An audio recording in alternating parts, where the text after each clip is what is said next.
So they go out on the mission just like they're ordered to, and they are the first ones to drop their bombs just like they're ordered to. They make a clean getaway. They get out to open ocean, at which point Jay tells his men, get ready for a fight, because he does a U-turn, goes back in, flies over the enemy compound at 1,000 feet, while his men from the ball turret, the waist guns, and the tail guns open fire on the enemy's anti-aircraft positions on the ground, literally becoming a ground attack plane like they're an antique C-130. They were able to knock out all of the enemy spotlights in most of their anti-aircraft positions, and every single B-17 on that mission made it back home. So Jay, the Eager Beavers, and all the other B-17s on this mission make it back to base completely okay, at which point Jay is treated like a hero by his commanding officer.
gun, it is going to look like old 666 is something out of Star Wars, straight up shooting laser beams at the enemy.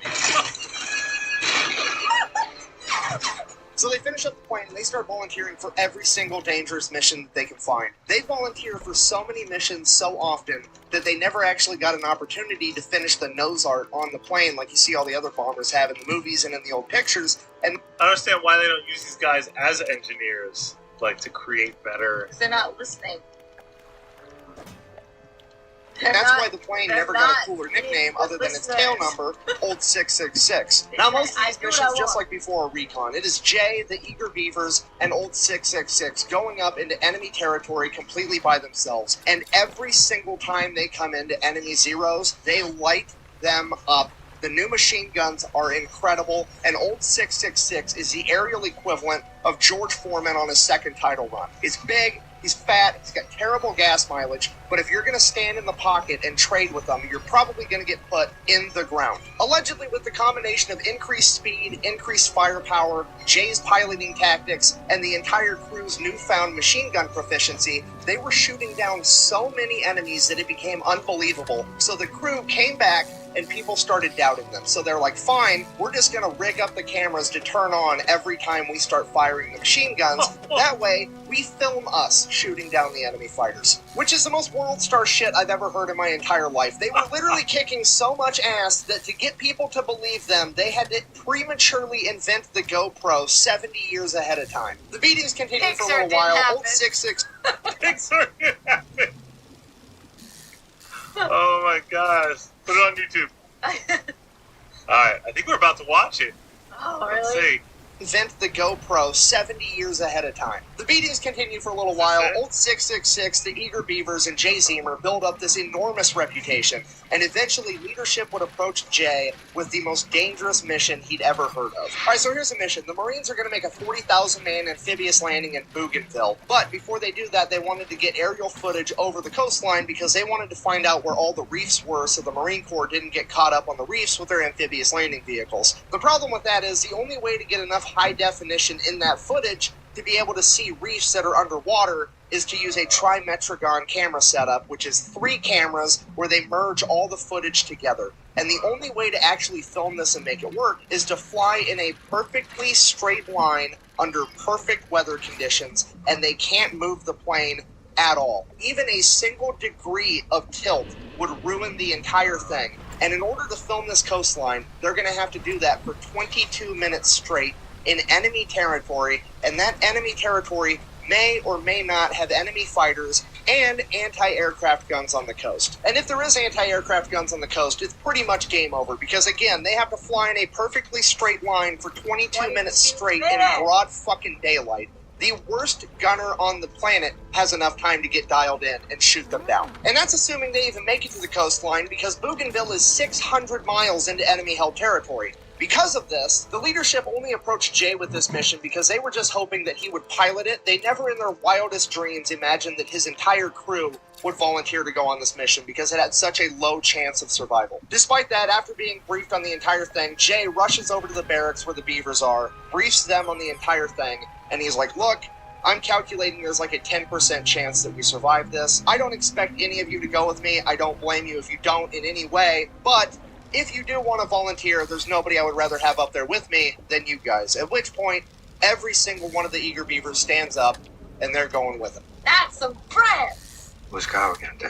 Later on, when retelling this story, one of the Beavers is quoted as saying, "We thought so much of Captain Zemer and his abilities that we didn't give a damn where we went, just so long as he wanted to go there. Anything okay by him was okay by us." Jay then runs back over to the colonel that had just briefed him. As he is pinning the volunteer slip onto the board to collect volunteers for this mission, Jay grabs the paper, crumples it up, says that him and the Eager Beavers are going to take the mission on one condition. He does it how he wants to do it, and they have no further input. He will get the mission done. At which point the colonel agrees, and it's settled. The only thing to do now is to get prepared for the mission and wait for Army meteorologists to tell them they're going to have a day clear enough to actually pull this off. It's monsoon season, a couple of weeks. I always think, like, what could happen if he was directing more people? Like, if he was in charge of... Or if they had aircraft that was created for their skill, not like Yeah. something that not to say that they didn't put together, obviously they put together something that was freaking awesome,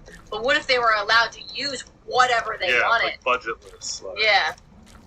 Go by, and then finally they get word from the Army weather guys, hey, tomorrow's the day the weather's gonna break, you can get this mission done. So, you know what though? Like I mentioned at the beginning of the video, sometimes it has to do with drive. Like, tell me I can't, and watch I will. But if you're like, you can, then maybe that drive wouldn't be as, like, passionate or something. I don't know. They all get prepped, and they take off first thing in the morning when it's still dark out for this dangerous mission. So they take off, they're making their way over to Bougainville. They get, like, halfway there, it's still dark out, everything's going great. And leadership radios over to Jay, and they're like, hey, by the way, extra credit, it would be pretty cool if you could pop up to the top of the island and film Buka Passage as well. We don't need Trimetragon footage, just normal footage would work. You can do it while it's still kind of dusk out. If you could get that done too, that'd be great. At which point Jay is like, no, I don't need extra credit during this extremely dangerous mission. That wasn't what we agreed to. I'm not doing that. Then they're like, well, too bad, it's an order. To which he just, like, hangs up on the guy. He doesn't really care. He's going to do what he wants anyways, because that's been his MO the entire time. Okay, fast forward. They get all the way to Bougainville. It's still too dark out for them to start filming with this Trimetragon footage, so Jay asks the crew, and he's like, look, I can do a U-turn. We can fly 15 minutes out over the open ocean, do another U-turn, come back. That'll be half an hour. That should be bright enough by then. Or we could fly, like, 45 minutes north, film Buka Passage, and then come back and do this after. And the crew is like, whatever, I don't care. So they go, they film Buka Passage, then they come back. It is now broad daylight, so they start filming their Trimetragon footage. They get 5 minutes into the 22-minute run, and they come up on a Japanese airstrip. And on that airstrip is over 20 Japanese Zeros, and he can see men running out to the planes to come get them. Now, Jay doesn't realize it at this point, but these weren't just normal Japanese Zeros. This was one of the best fighter squadrons that Japan had that was specifically brought in to go take out Admiral Halsey. And in this squadron, they had 2 aces with a combined over 30 confirmed air-to-air kills. And even if this wasn't a specialized badass fighter squadron, 20 on 1 is still completely undoable. They'd gone up against 5, 6, 7 Zeros. They'd never gone up against 10, let alone 20 plus. It's at this moment that Jay has to make a decision, because he knows that by the time all the Japanese Zeros get up in the sky, get in their formation, and actually attack him, he's going to have just enough time to finish this camera run. However, then he's going to have to fight his way out, which is probably a death sentence. Or he could cut and run right now, and he's almost guaranteed to be able to get away with a 20-minute head start. He's taken a second to weigh his options and really think about it, and he's just about ready to cut and run, and he looks down at the water, and he can just see all these reefs just right below the water, and he just envisions 40,000 Marines and their amphibious landing vehicles hung up on these reefs, getting cut down by enemy defenses and machine gun fire, and he decides that he's going to risk it to try to save these guys. And for the next 17 minutes, the crew gets ready for a fight as Jay keeps the plane completely straight and level in broad daylight as all the Zeros get up in the air to come get them. Fast forward 17 minutes later, 24 Japanese Zeros have caught up to them, and they are trailing just behind 666 out of machine gun range. Right as George Kendrick comes over the radio and says, give me 30 more seconds, 3 Zeros pass along the outside, do their U-turn to begin their attack run against 666. Then George Kendrick radios again that he has the film done. At this point, it's too late for Jay to do his normal evasive maneuver where he plays chicken with one of the Zeros, so he just lines up the nose of the plane and his Schnozzler gun with the lead Zero shooting it down. Joe Sarnofsky down below inside the nose cone manning those guns manages to shoot down one of the other Zeros, and the third and final Zero was able to riddle the cockpit with 20mm cannon fire. This fatally wounds both Jay Zemer and Joe Sarnofsky, takes out all the navigation equipment for the plane as well as the entire oxygen system. Jay Zemer is now slowly bleeding out inside of this cockpit with no way of knowing where he has this plane headed other than instinct and a compass that he's holding in his hand, and he has about 30 seconds of oxygen left before the entire crew passes out from hypoxia. And the remaining Japanese Zeros all now know that this is not a normal B-17. Their typical tactics aren't going to work, and they just begin swarming every direction they can, firing from all angles. Jay immediately puts the plane into a nosedive, desperately trying to get below 10,000 feet so him and his men can breathe with the oxygen system down. He drops 15,000 feet in just under 30 seconds. That is over 3 miles in 30 seconds, this plane dropped before Jay pulls it back up, and he estimates that they're at 8,000 feet. He doesn't actually know because the altimeter is broken, and the only way he can tell the altitude that they're at is because he's such a good pilot, he can look at the pressure gauge for the engine manifolds and be able to tell. At this point, the entire situation devolves into an all-out chaotic dogfight. Jay, while still bleeding out, is pulling off combat maneuvers inside of a B-17 that most pilots would never even attempt, and his crew instinctively knows how he pilots, that they are able to pick off these Japanese Zeros one by one. Your average dogfight at this point in time lasted for less than a minute, and this dogfight would drag out for over 45 minutes. And the entire time, Jay Ziemer is losing more and more blood and more control of the plane, because at some point, both rudders would become damaged, and he would no longer be able to actually turn the plane using the rudders. But he's such an incredible pilot that he begins individually throttling all 4 motors, throttling one side up and the other side down, turning the plane that way. Throughout the course of this firefight, the Eager Beavers shoot down and completely destroy 5 Japanese Zeros, critically damage and send back a bunch of other ones. And by the end of this firefight, there's 5 or 6 left, fully functional and coming to get them, and they are almost out of ammunition. And right as it looks like this is going to be the end, the Zeros peel off and do a U-turn as they have to go back because they ran out of fuel. At this point, Jay Ziemer passes out and the co-pilot is finally allowed to take over the aircraft, something that Jay Ziemer refused to let him do in the heat of the fight. For the entire flight back... Wait, I missed it. What did he refuse to let him do? The co-pilot to take over. Oh.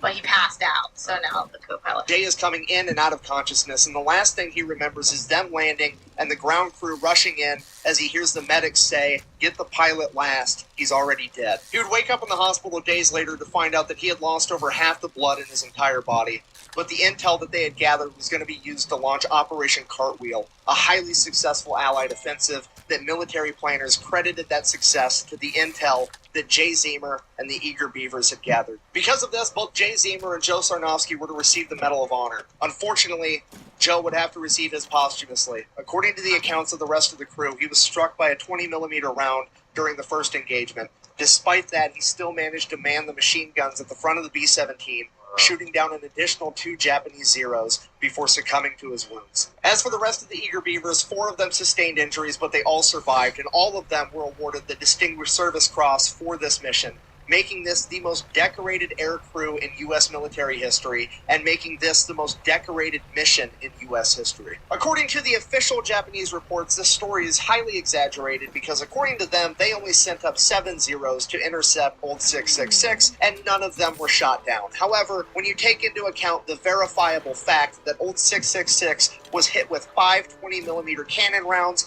and sustained over 187 bullet holes, and the crew depleted all of their ammunition, literally thousands of pounds of 50 caliber rounds. It kind of sounds like the Japanese official reports are fucking lying so that they don't look bad. In conclusion, now you know the story of Jay Ziemer and the Eager Beavers, a bunch of young men that blurred the lines between bravery and insanity that ultimately were deemed so reckless that the government wouldn't give them a B-17 to fly, so they built their own and became the most decorated air crew in American history. Thank you for watching. Best way to support the channel is go buy some merch over at thefatelectrician.com. Quack bang. Out. Wow! What? That was a wild one. Story. Yeah. What's good, gang? We are back. Back with the homie Nick, Fat Electrician. Y'all been on me about this one, so we are finally here. We've arrived. America's ace of aces, Richard Bong. They rock and roll, man. I ain't even got much to say, man. I'm just excited to be in a good headspace and not dealing with the bull crap I was dealing with last week. All right? So let's rock and roll. Learn me something, Nick. Let's go. Being an ace means that you down 5 enemy aircraft. Being a double ace means that you down 10 enemy aircraft. Okay. But being the ace of aces means that you downed the most enemy aircraft. Today we're talking about Richard Ira Bong. He is America's ace of aces, credited with downing 40 enemy planes in the Pacific theater of World War II from the cockpit of his legendary P-38 Lightning, Marge, affectionately nicknamed after his wife. And just to be clear, when I say he's credited with downing 40 enemy planes, those are confirmed, either by film or by eyewitness. He downed 40 planes. That does not include his probables. That does not include all the planes that he critically damaged first and then let his men finish off so that it could boost their morale. And it does not include the giant crocodile. But that a real thing? Like, I don't know. I don't think Nick said that as a joke. Is that a real thing where they're like, okay, cool, I'm gonna damage him up, let the newbies finish him up so that they could boost their morale?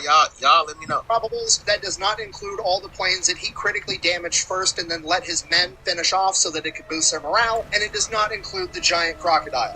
But we're gonna get to that right after an awkwardly relevant word from our sponsors. Yeah. This video is brought to you by War Thunder. They've got over 2,500 tanks, planes, and ships, pretty much all of them between World War II and modern time. And my favorite part about it is not only how accurate the vehicles are, but all the historical Easter eggs that they also have in the game. For an awkwardly relevant example, let's say that I wanted to play as a P-38, but I don't want to just play as any P-38. I want to play as Richard Bong's P-38. It's actually possible to get an exact replica of his legendary plane, Marge. It has the red nose cones and wingtips that were unique to him because paint was so hard to come by in the Pacific Theater. It has the portrait of his wife and the cursive lettering Marge next to it, as well as all the flags symbolizing his downed enemies. Even the serial number on the side is accurate. And it's not just the paint job that's accurate, it's everything else. You can go in and see what type of engines his plane had. You can see what kind of guns and cannons are in the nose cone. You can see what type of bombs it's capable of. This is where games have went.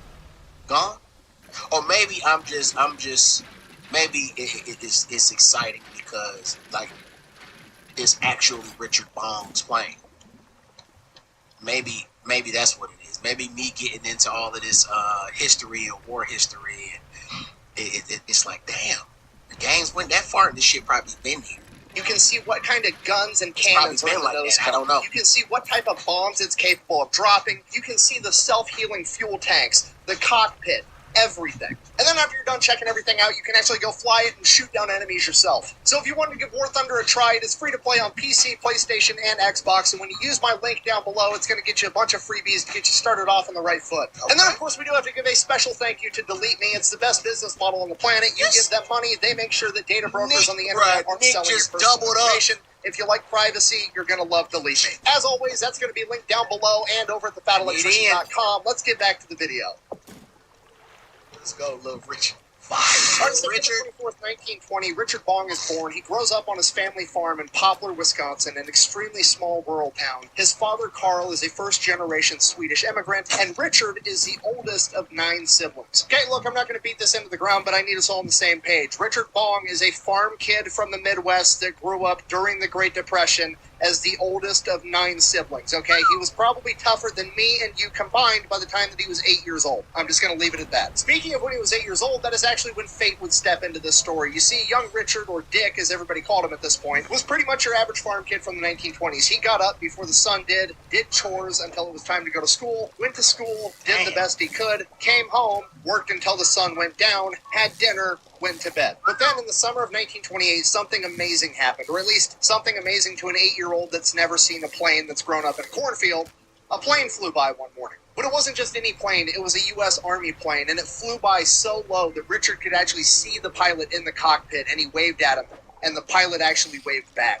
Then later that day, when Richard was doing his evening chores out in the field, the plane flew by again, this time going the other way. And the next morning, the same thing happened. And the day after that, and the day after that, and the day after that. It went on for weeks. Richard has no idea at the time, but that plane is actually carrying the mail of President Calvin Coolidge, who had decided to take his summer vacation in the next town over, Superior, Wisconsin. And it just so happens that the Bong family farm is directly in the flight path. This seemingly random act of fate is what sparks Dick Bong's initial interest in aviation. And at the age of 8 years old, he becomes completely obsessed. Every spare second he has with his extremely busy, manual labor-filled childhood, he spends researching and studying aviation. He reads every book from every public library that he can convince his parents to take him to. For every birthday and Christmas, he is asking for scale model replicas of different planes. But then one day his dad, a World War I veteran, tells him a story that he remembers from his time in the service. The incredible story of America's ace of aces, Eddie Rickenbacker, the race car driver that turned into a fighter pilot and is credited with downing 26 enemy aircraft,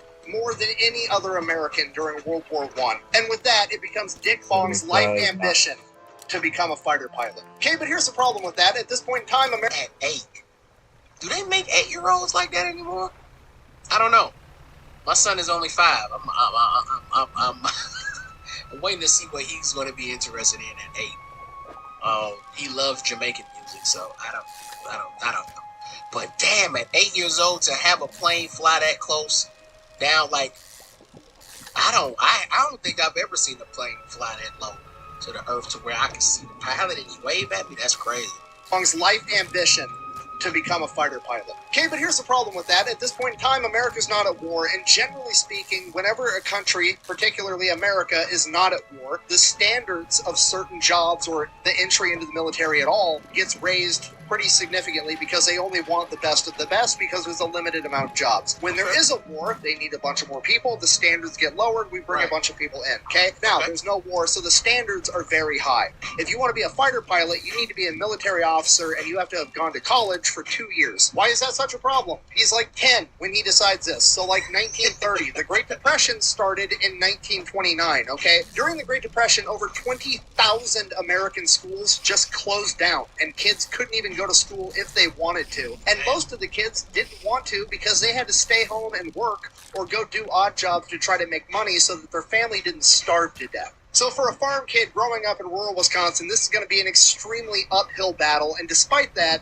he does it anyways. He goes to school, he works his ass off, and he is almost the top of his class every single year. And then he gets to his junior year of high school, and he finishes it. Problem, his town just doesn't have a senior year for high school, so he can't graduate. So he does the only thing he can do. He figures it out. He enrolls in Superior, Wisconsin High School, 30 miles away, and just figures out how to make it to school every single day, and ends up graduating 14th in his class of over...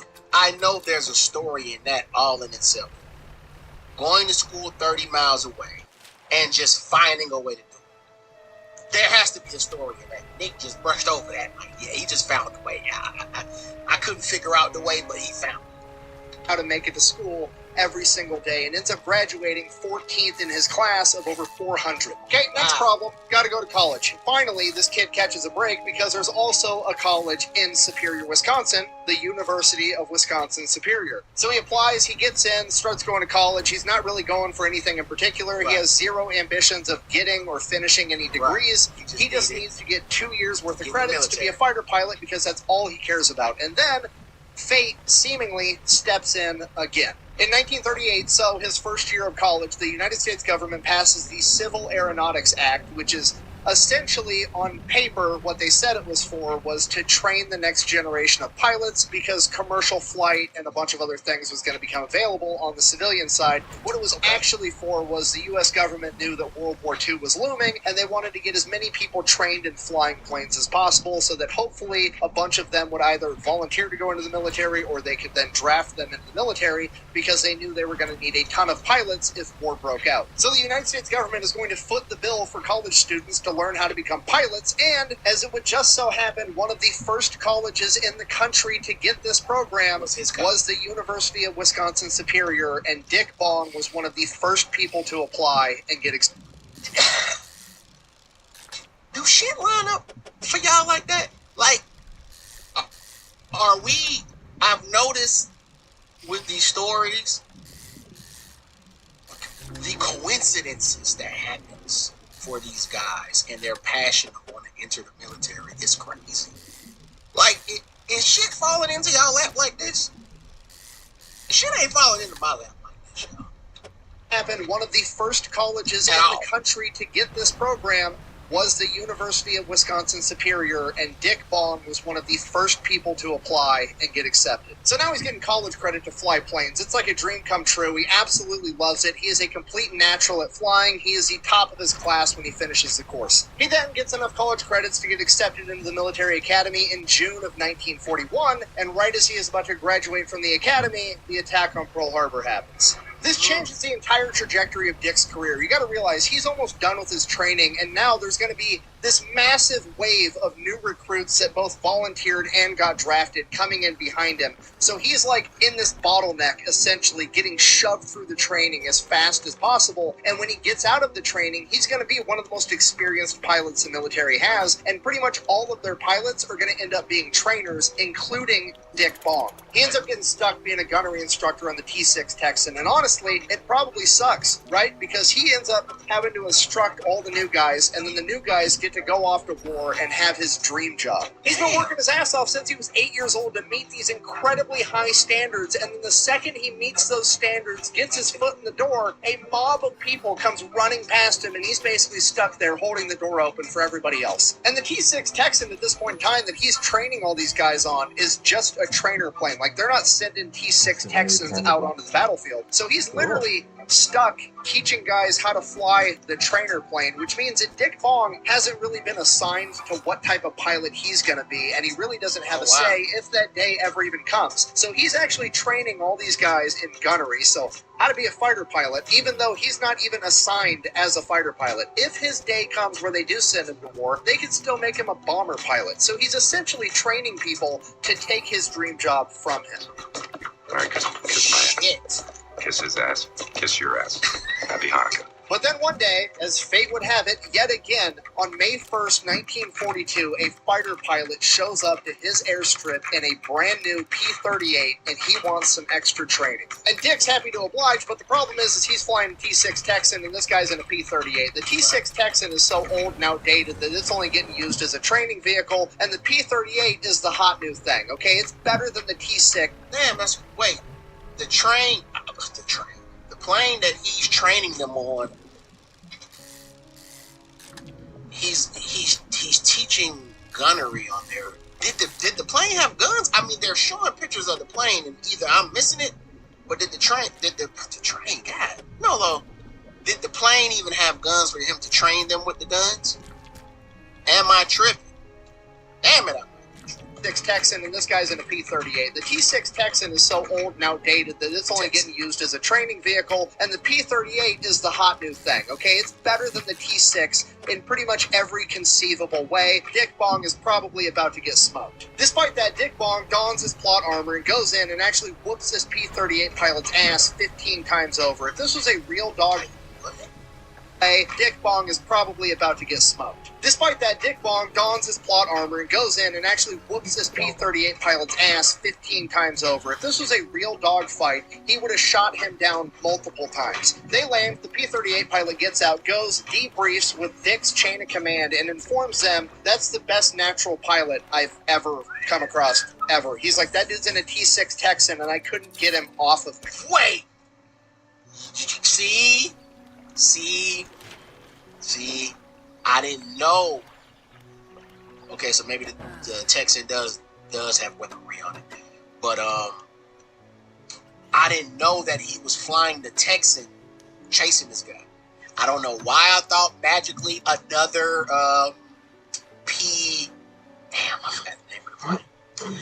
Another one of those somehow came in and he was able to fly that.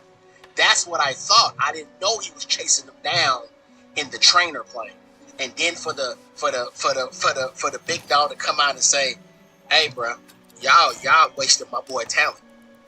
My boy, the best natural pilot I've ever seen." Man, that's crazy, bro. He briefs with Dick. That's just to be that impressive. To be that impressive has to be a good feeling. Down multiple times. They land, the P-38 pilot gets out, goes, debriefs with Dick's chain of command, and informs them that's the best natural pilot I've ever come across, ever. He's like, that dude's in a T-6 Texan, and I couldn't get him off of me. Why is he here? At which point the chain of command's like, maybe we should do something with him. So they assign him to a fighter wing and send him off to go train on the P-38 Lightning. Big dog. I really take a minute and fully appreciate how badass the P-38 Lightning is, because it's probably one of the most slept-on planes of World War II, and for that reason, it's probably my favorite. Now, the reason the P-38 gets overlooked so often is because, generally speaking, whenever we're talking about fighter planes of World War II, we're talking about either the European theater or the Pacific theater. And when we're talking about the Pacific, it's usually carrier-based planes that we're talking about, because that was all the biggest battles of the Pacific theater. The Battle of Midway, the Battle of the Philippine Sea. They were all carrier-based aircraft, and the P-38 is not that. We also didn't see it very much in the European theater because it didn't perform very well in the colder temperature. I gotta say, I need y'all to learn me. Carrier plane. What's the difference between the P-38 and a carrier plane? What makes a carrier plane a carrier plane? I really wish I could sit here and tell y'all it makes sense that it's called a carrier plane because it carries things. But what is the difference between the P-38 and the carrier plane? I need to know that difference, y'all. Battle of Midway, the Battle of the Philippine Sea. They were all carrier-based aircraft, and the P-38 is not that. We also didn't see it very much in the European theater because it didn't perform very well in the colder temperatures seen at the higher altitudes above Europe. But it was absolutely wrecking house above North Africa and the Pacific theater. It was just taking off from islands instead of aircraft carriers. The Germans that ran into it over North Africa started referring to it as a Fort Kent. I think he just explained it to me.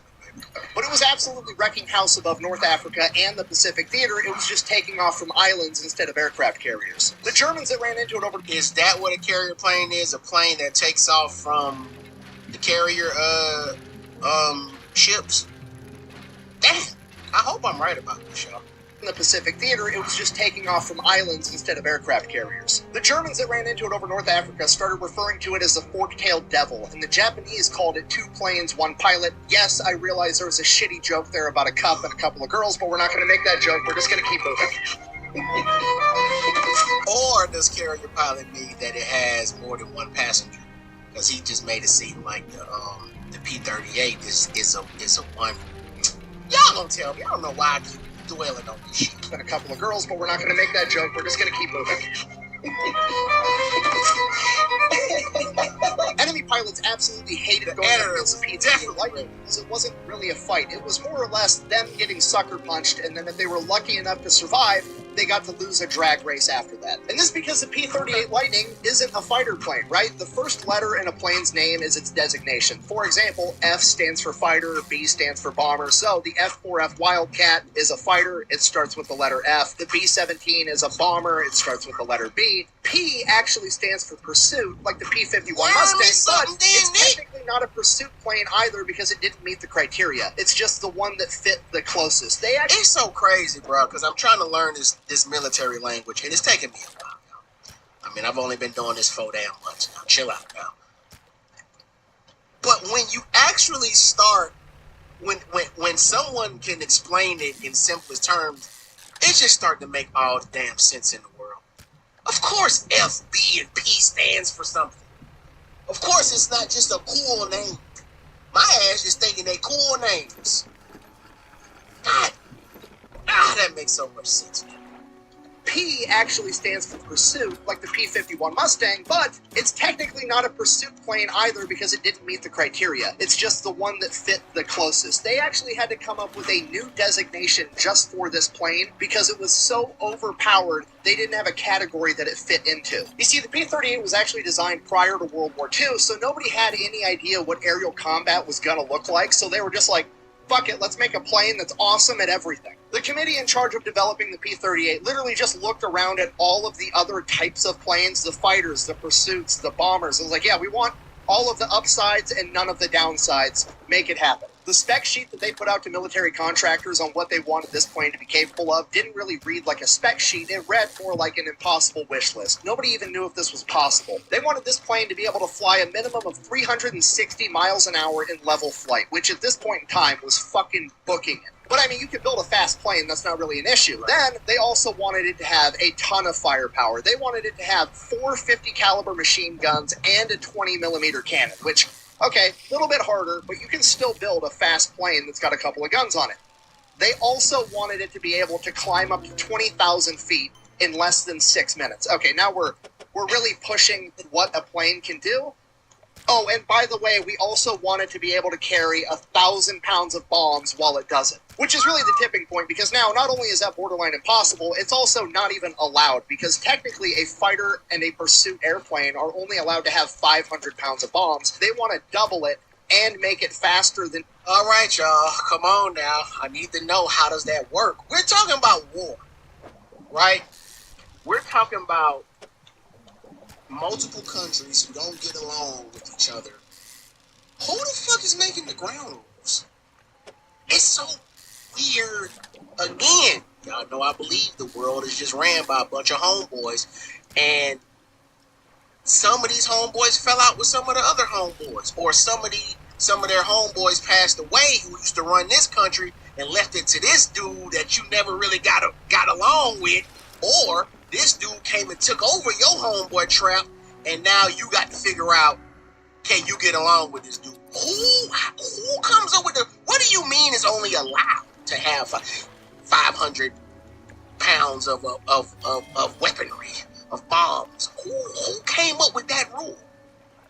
That everybody just agreed with? Or is my boy Nick just telling me that was just the U.S. standard? Like, we only allow 500 pounds. Let me know. Because bruh, how the hell y'all got rules in war? I don't get it.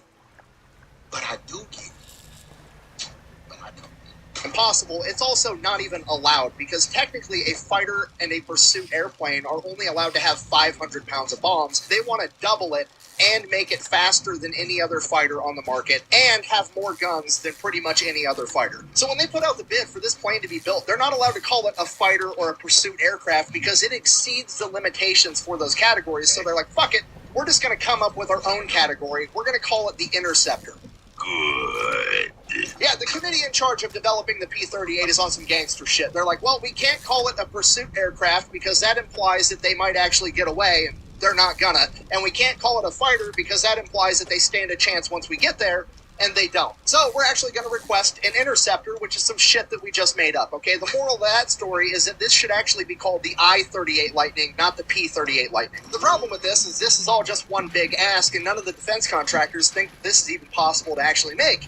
Except for one, Lockheed, because they have this new badass aeronautical engineer by the name of Kelly Johnson. If you don't know who Kelly Johnson is, he's the man that would later go on to be the founder of Skunk Works, America's premier top-secret plane development program that is responsible for a ton of innovation. Like, no clue what Skunk Works is either, guys, but that's amazing. Premier top-secret plane development program that is responsible for a ton of innovation like the SR-71 Blackbird and the F-22 Raptor. So Kelly Johnson and his crew are the ones that are going to take on the challenge of developing the P-38 Lightning, and it becomes very apparent to them pretty much right out of the gate. It's not possible to do this with a single plane engine like most fighters have, so they're like, we're going to have two plane engines. So they're like, fuck it, let's just take two fighters and slap them together. I mean, it works in checkers, why wouldn't it work in aerial combat, right? Jimmy, grab that fighter plane, bring it over here and king me. And just so we're on the same page, a single one of these engines is more than enough to keep this plane in the air. With two of them, this plane is going to be capable of traveling 413 miles an hour in level flight. To put that into perspective, that's roughly 100 miles an hour faster than any other fighter plane on the planet at this point in time in 1940. He's so fast.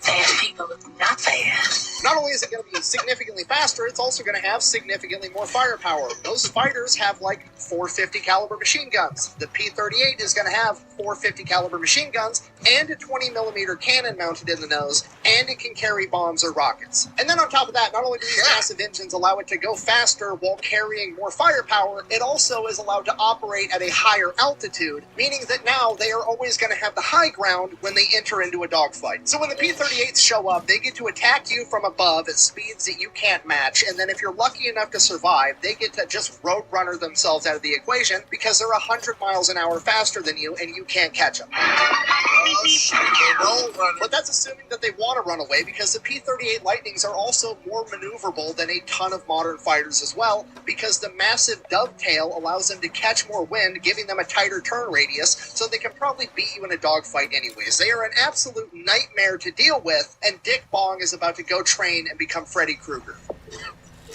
Yet.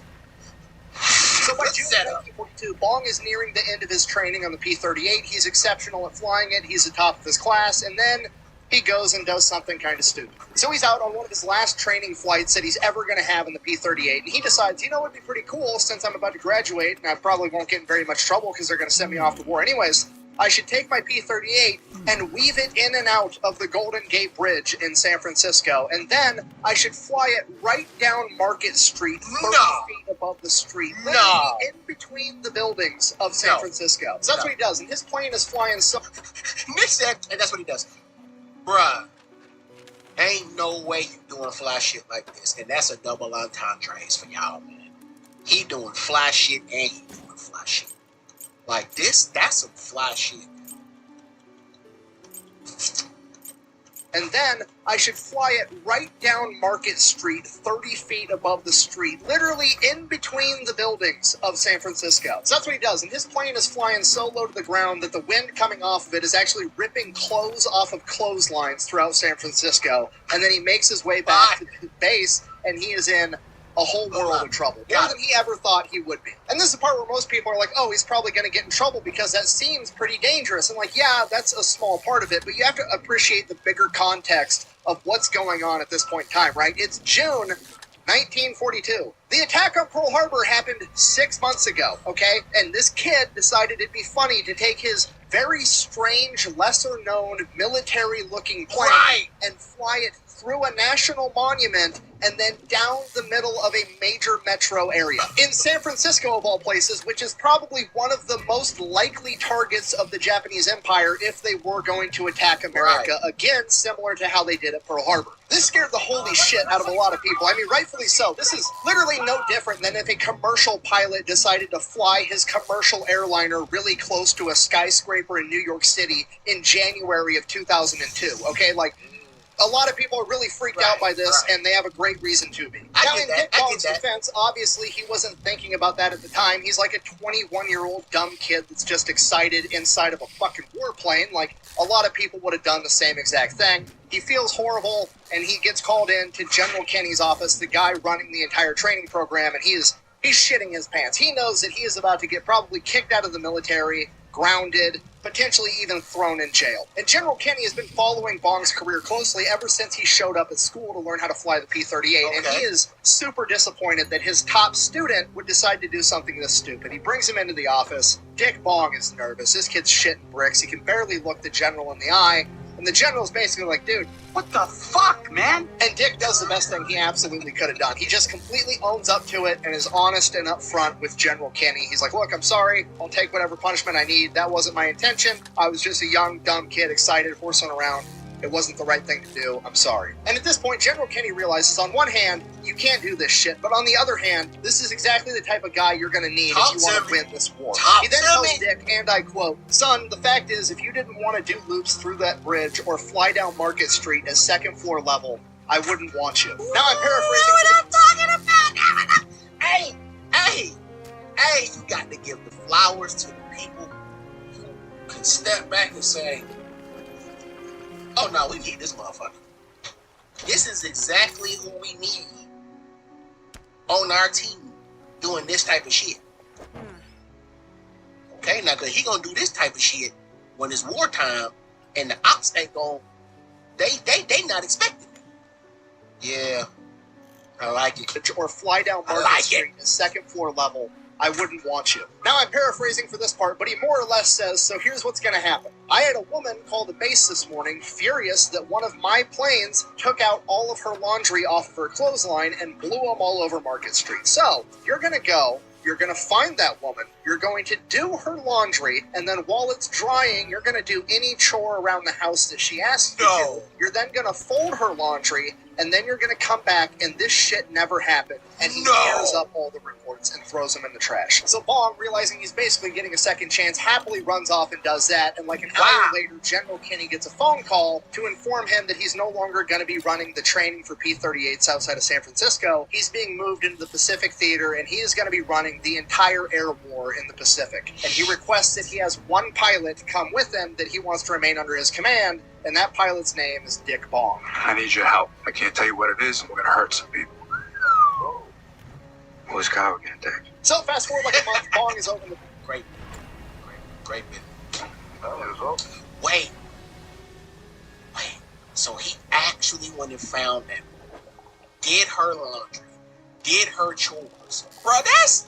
Oh, come on, bro. That's some cool shit, too. Yeah, it's probably something you don't want to do, but that's some cool shit to actually go through that. For that part to be added into the story just adds just a little pinch of, he ain't gonna do no damn laundry and then go become America's ace of aces. He ain't do that. His name is Dick Bong. I need your help. I can't tell you what it is, and we're gonna hurt some people. Who's Kyle again, Dick? So fast forward like a month, Bong is over in the Pacific Theater. He's setting up shop. He's getting his plane squared away. He's getting ready to fight this war. And then... Wait, wasn't that The Town? I think that movie's called The Town. Who's going there? So fast forward like a month, Bong is over in the Pacific Theater. He's setting up shop. He's getting his plane squared away. He's getting ready to fight this war. And then there's this advisor for the U.S. government that comes in, some fighter pilot from World War I that's going around from airbase to airbase consulting and basically just seeing what's going on and, making suggestions. This fighter pilot's name was Eddie Rickenbacker, Bong's childhood hero, America's original ace of aces. So Rickenbacker's over there. He's talking to Bong and some other young pilots and General Kenny. He's telling them stories, and they get on the topic of how he actually broke the record and got 26 downed enemy aircrafts. And Eddie Rickenbacker tells him, well, for one, we were flying over land, so whenever I shot somebody down, there was never any doubt, right? So, I could see the wreckage on the ground later that day. I could go back and check, and we could verify things, whereas you guys are fighting over the ocean. If you shoot a plane down, it sinks. We have no idea if you actually shot it down or not. And the other thing is there's so many Germans in the sky. That's crazy how...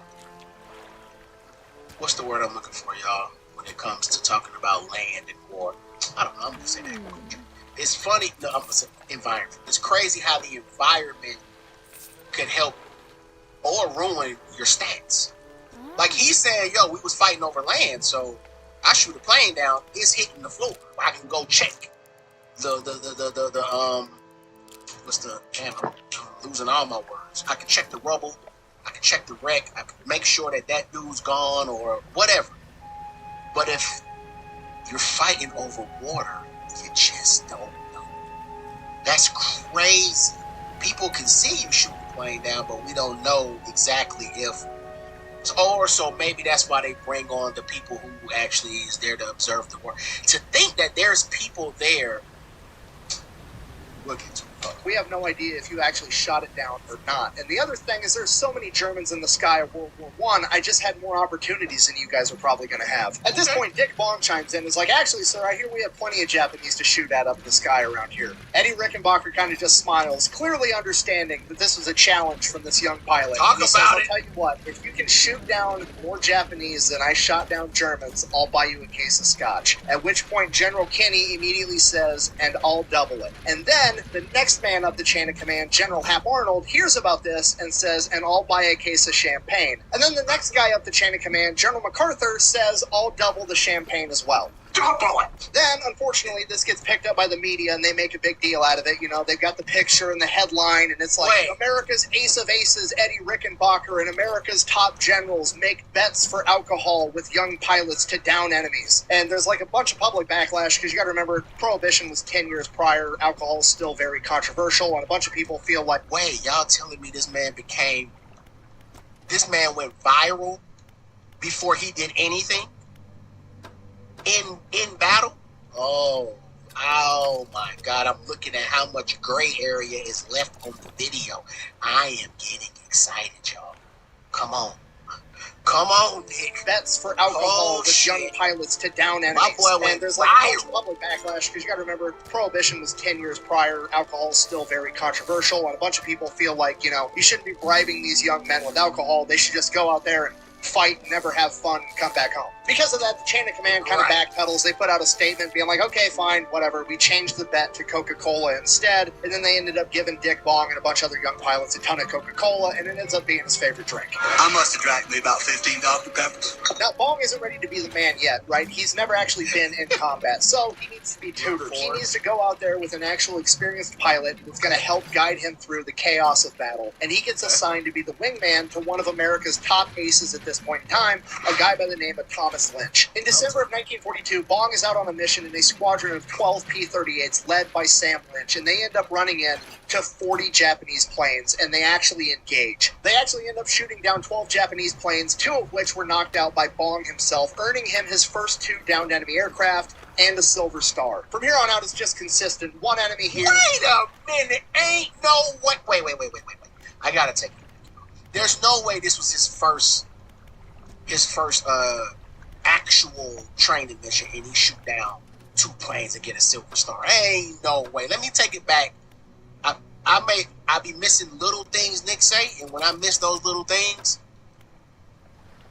it makes me think something else during the whole video. Y'all be correcting me, but I just want to make sure I didn't miss something. And to one of America's top aces at this point in time. Now, Bong isn't ready to be the man yet, right? He's never actually been in combat, so he needs to be tutored. He needs to go out there with an actual experienced pilot that's going to help guide him through the chaos of battle. And he gets assigned to be the wingman to one of America's top aces at this point in time, a guy by the name of Thomas Lynch. In December of 1942, Bong is out on a mission, and they... Okay, so he's just... Oh, okay, so we don't know how many times he's gone on a mission. Okay, I was... See, this whole time I'm thinking... I'm thinking that's his first mission. There's no way he go out on a training mission. Okay, I get it. Okay. We don't know. 12 P-38s led by Sam Lynch, and they end up running in to 40 Japanese planes, and they actually engage. They actually end up shooting down 12 Japanese planes, 2 of which were knocked out by Bong himself, earning him his first 2 downed enemy aircraft and a Silver Star. From here on out, it's just consistent. 1 enemy here, 2 enemies there. By the next month, January 1943, Dick Bong becomes an ace pilot after downing 5 enemy aircraft. And right around this point in time, Bong actually ends up leaving the mentorship of Thomas Lynch because Thomas Lynch actually ends up getting sent back over stateside because he needs to go on leave because he is being such a successful combat pilot that he has the most downed enemies out of anybody in the entire United States military at this point in time with 15. So Thomas Lynch is essentially getting sent home to protect him because he's America's top ace. The last thing they want to do is have him get shot down in combat. And right now in the media, everybody knows his name and like the other 9 of the top 10 aces. And everybody's trying to speculate who and if and when somebody is actually going to break Eddie Rickenbacker's record and become the new ace of aces. So a lot of the top guys at this point in time are all getting sent back stateside to do like war bonds drives, recruiting, improve morale, raise money, things like that. And this is going to actually end up giving Dick Bong stateside to do like war bonds drives, recruiting, improve morale, raise money, things like that. And this is going to actually end up giving Dick Bong a chance to catch up. After a while, Crocodile Chapter 4. Man, come on. That's one of them, bro. That was like...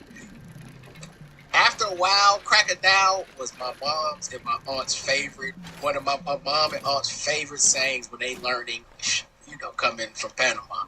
They didn't know us lick of English. And after a while, Crocodile was one of the things. My aunt still says it. My mom barely says it. But boy, they used to say that. That's not. They're using that all. But hey, I get it. Raise money, things like that. And this is going to actually end up giving Dick Bong a chance to catch up.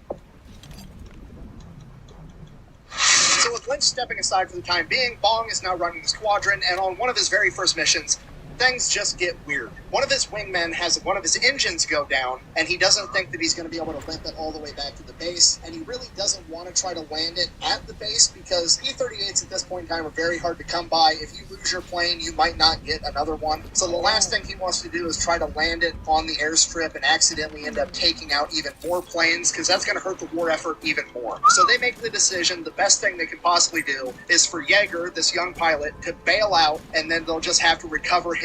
He'll live, the plane's gone, it's going to be what it's going to be, that sucks. So they're trying to limp this plane back and find a good spot for Yeager to bail out. Bong calls back to base and gets a smaller recon plane known as a Piper Cub up in the air, and they're going to help keep track of Yeager once he does bail out so that they don't lose track of him so that they can recover him quickly. Now the ground rescue crew is also on the way. The Piper Cub finally shows up, gets eyes on Yeager. At this point, Bong is about to run out of fuel, so he's like, okay, Piper Cub, you're going to keep eyes on him. Bong goes back to base, lands, fuels back up, turns back around, and goes straight back to the lake to pull security in case any of the Japanese happen to find them, because the Japanese are well known for opening fire on any downed pilot or rescue crew that they can find. So Bong gets back to the lake. Remember, he's at a super high altitude. War crime? Am I tripping? Is that a war crime? If a pilot is bailing, you're supposed to let him be, or is that just the code amongst pilots? I can't remember what y'all told me. I don't know. Damn. Pilot pilot or rescue crew that they can find. So Bong gets back to the lake. Remember, he's at a super high altitude because he wants to be able to see the enemy from as far away as possible. He's not really concerned about what's going on with the men on the ground. So from his perspective, he sees that it looks like Jaeger's made it to the shore of the lake. He seems to be all right-ish. Maybe he broke his leg. Who knows? We have no idea. The rescue crew, for whatever reason, decided that the fastest way they were going to be able to get to Jaeger was to be able to take a rubber raft across the lake rather than skirting around the edge and fighting the jungle the entire time. So that seems fine. And then there's this big-ass log that's kind of like floating near that raft, right? So everything seems to be going just fine. So Bong radios over to the Piper Cub pilot, and he's like, hey, I'm up above you. If you see anything, if you need anything, let me know. I'm right here. The Piper Cub pilot radios back frantic. He's like, dude, there's a fucking giant crocodile swimming up to the raft right now. That's not a log. That's a crocodile. Bong immediately dives and goes and he strafes this crocodile. And here's the thing with this that I forgot to mention during the P-38 chapter where I talked about the plane. As you already know, it's got 4 50 caliber machine guns, each of which is well capable of killing a crocodile. And then it has a 20 millimeter cannon, which is super duper capable of killing a crocodile. The thing is, it's only got one trigger, and it fires all of them. So yeah, the crocodile's dead. It basically gets aerosolized instantly. The crew rescues Jaeger. Everybody makes it back to the base. Hooray. Then everybody starts giving Bong shit like, hey, you know, we always paint a flag on the side of our plane when we down an enemy. Are you going to paint a crocodile on the side of yours? Should we double back and see if we can get the crocodile's body and make some handbags out of it? What are you guys thinking? Then the media gets a hold of it and they run the story. They got funny headlines like lightning strikes Gator, Gator versus lightning, all kinds of crazy stuff. But regardless, it kind of fuels into Dick Bong's legend, and he is now on everybody's radar as the ace pilot / crocodile killer. That's fine. Oh, here we go. So the media starts giving Dick Bong a lot more attention, but he doesn't pay much attention to it. He just keeps doing his job. He's growing into his shoes as the leader. He's going out, he's leading missions, and then he gets another kill and another, and then 2 more here, 2 more there. Next thing you know it, Bong is a double ace with 10 confirmed down enemy aircraft. So now, not only is Bong the crocodile hunter, but he is also rapidly catching up to his mentor, Thomas Lynch, for having the most confirmed kills in the entire United States military, and he is now in the running to become the new ace of aces. And right around this time, one of Bong's wingmen requested an audience with General Kenny because he had to tell him something about his star pilot, Dick Bong. This young pilot shows up in the office and tells General Kenny, sir, he's given away Japanese. And General Kenny is like, what are you talking about? What do you mean? And he proceeds to tell this story about how they were out on a mission, and Bong shoots up this Zero to the point that, like, it's going down. The wing is literally tearing off the side of the cabin. At which point, Bong peels off and instructs his wingman to finish shooting that Zero down, even though it was already going down. And this young pilot figures like, okay, well, maybe he's just like training me, maybe he wants me to get target practice. I have no idea while he's doing this. Then they land, they get back from the mission, and Bong comes up to him and he's like, hey, I saw you down that Zero. I'm willing to sign off on it so that you get that confirmed kill.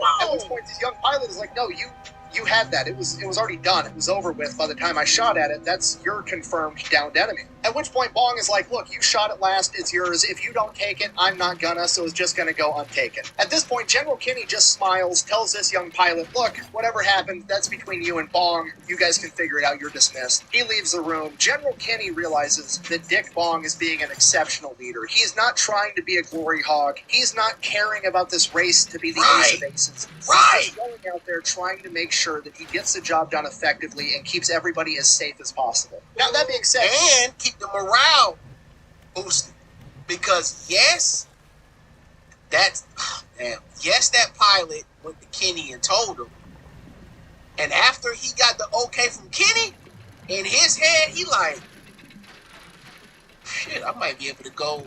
I get to go brag about this, even though it's really kind of like a secret. Right now, I don't know if it ends up not being a secret, but it's a secret right now, so maybe I get to brag a little bit. Maybe that'll get other people to want to come join us. I don't know. I like it, though. Gets the job done effectively and keeps everybody as safe as possible. Now, that being said, General Kenny was also kind of interested to find out just how much of a badass his starfighter pilot was at this point in time, so he kind of started to keep track the best he could and try to figure out what Bong's criteria was as to when he took the kill and when he gave it away. And what he was able to figure out was he figured that for every 2 kills that Bong took, he gave 1 away. So Bong could have easily ran up the scoreboard and padded his stats to be an even more impressive pilot. Wait, y'all. Maybe I'm thinking too deep. Maybe my thoughts are critical. I don't know.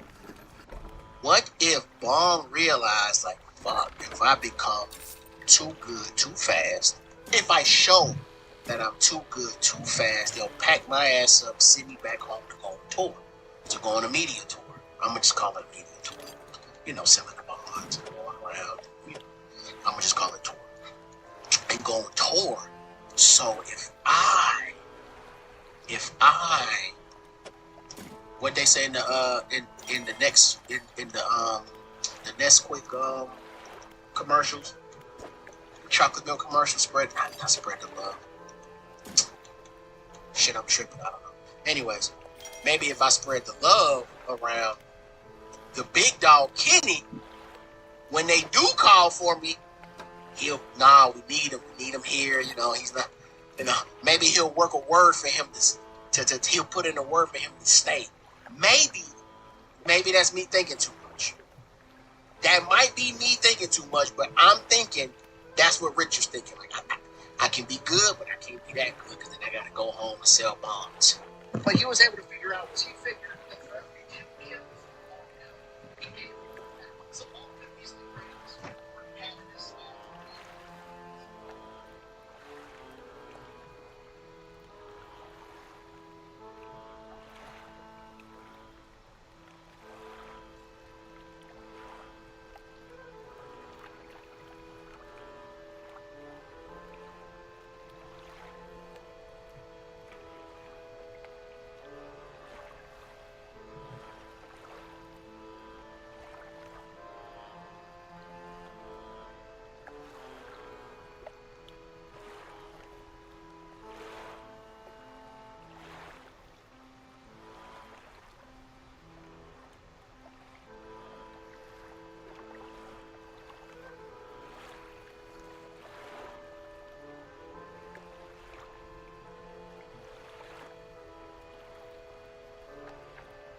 Yeah.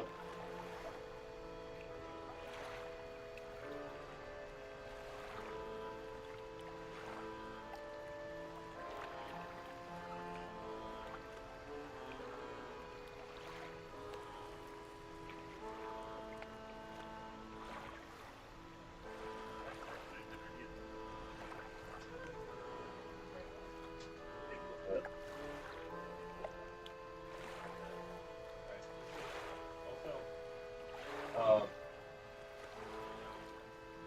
for the shooter.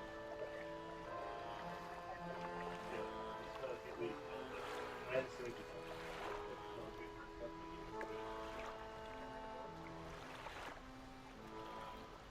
Oh. Wow. Yeah.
Kind of fun.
metal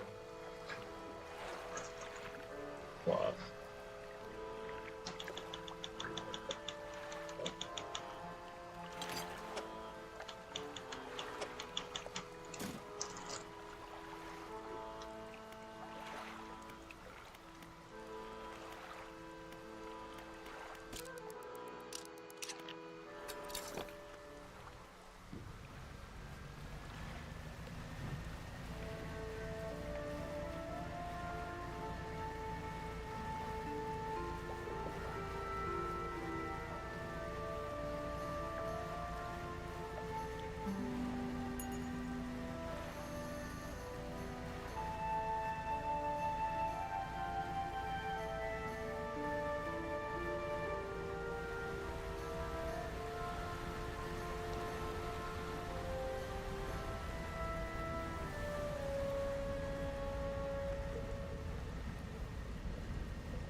Running B.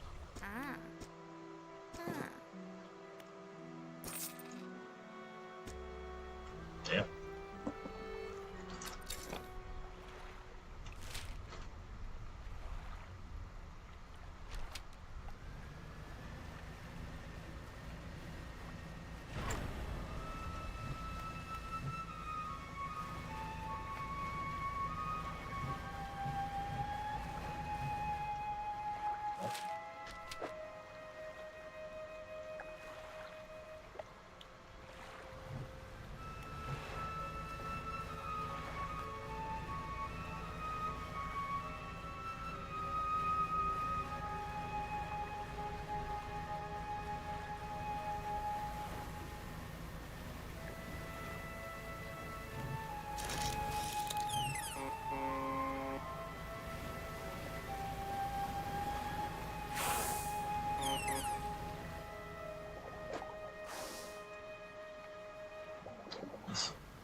need a level to be come from.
Damn, fucking piece of shit.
It's like a wild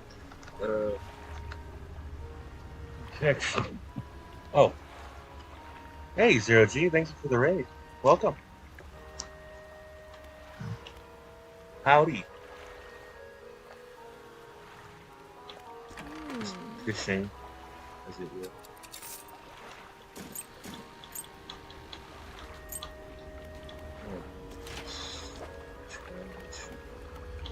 Repair. Piping. How's it going?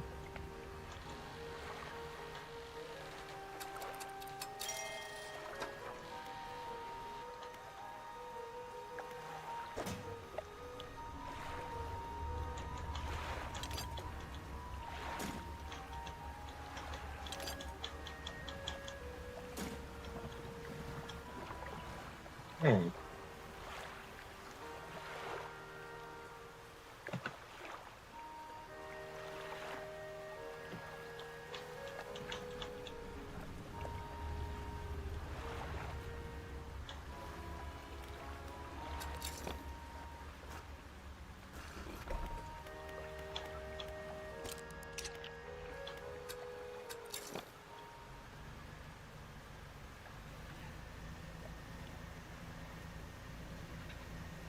Just swimming around, fishing around, trying not to blow. Oh, God!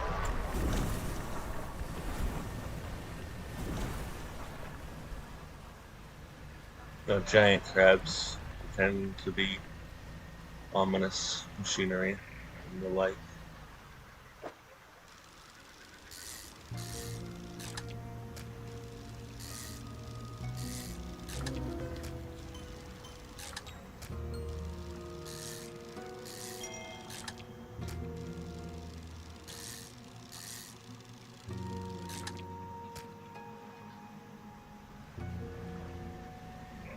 Take it this is a destructible.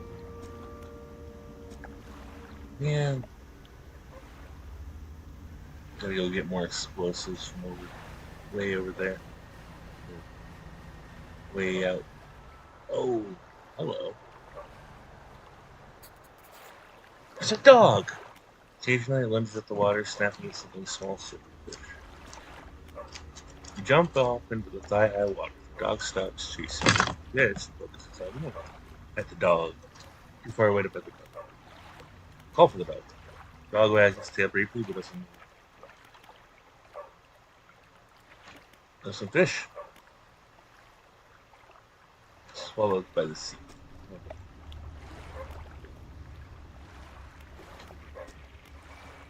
There's some fish. Swallowed by the sea.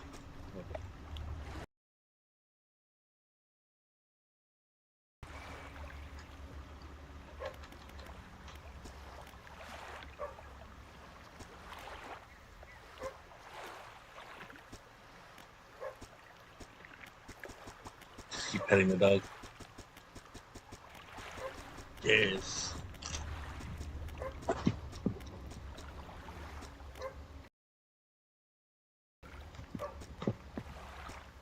Alright, that's fine.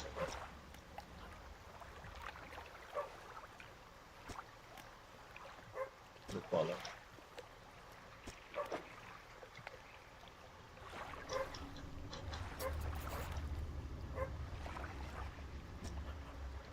Let's find you a home.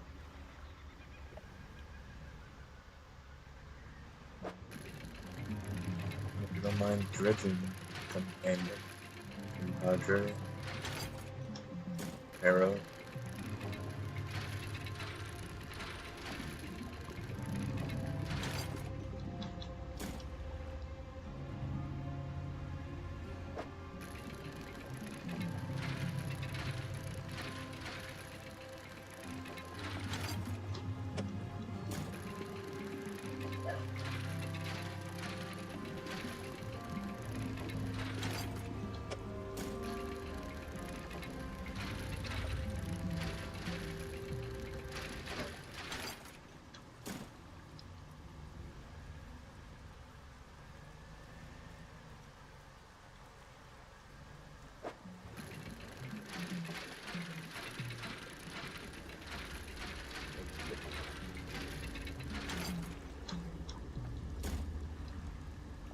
gear. Oh shit. Again.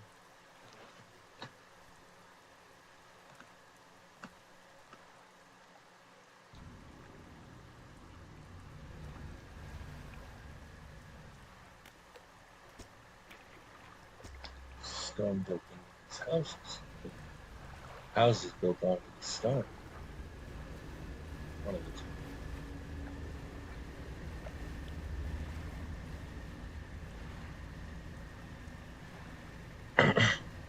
Sorry about that.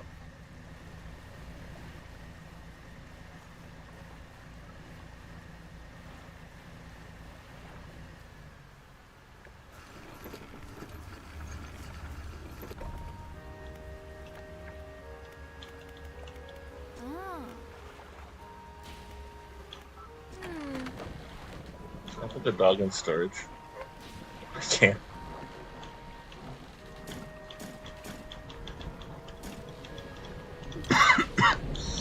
Oh, I'm out of storage space.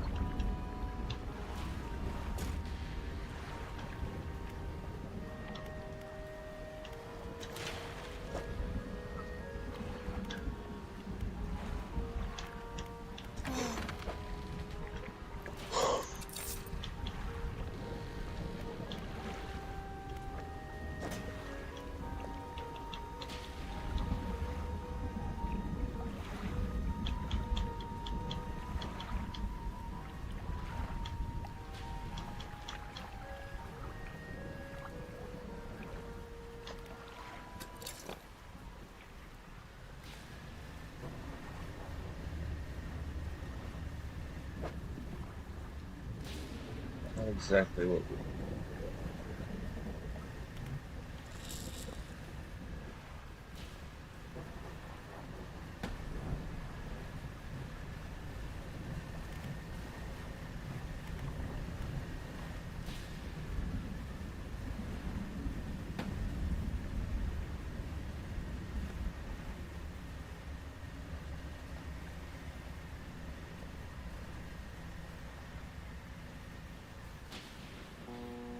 pretty sure this is about spirits.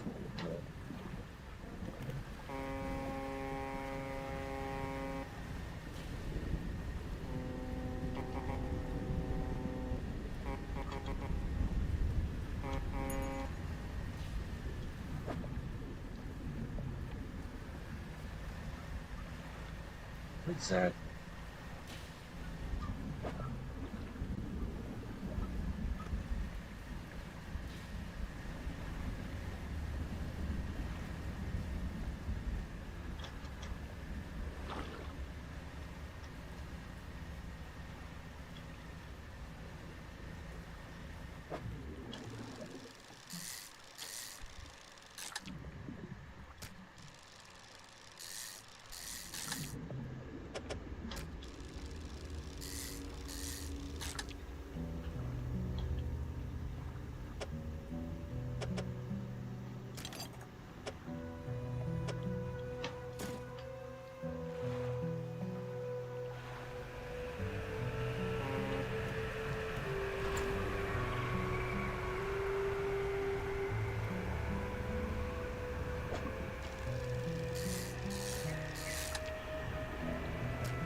Maybe the researcher here will have interest in the dog.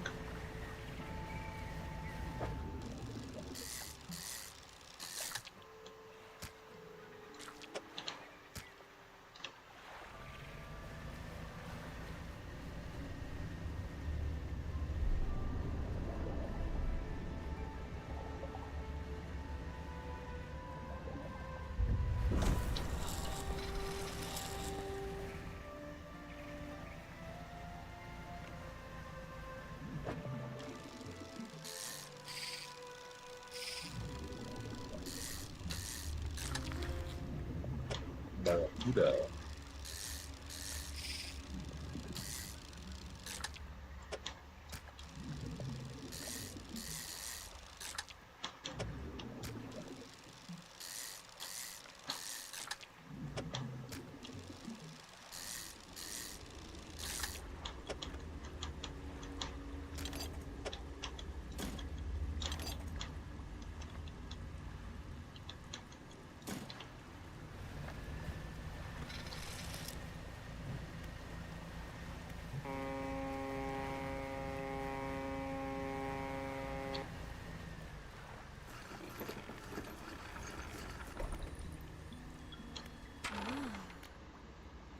This dog needs a home. Do you want it?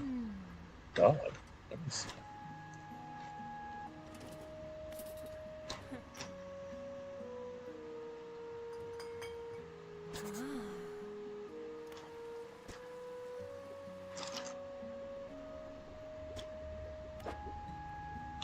A ring.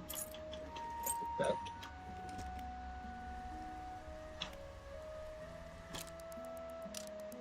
A little bit of rest.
Okay. Well.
He's zipping around now.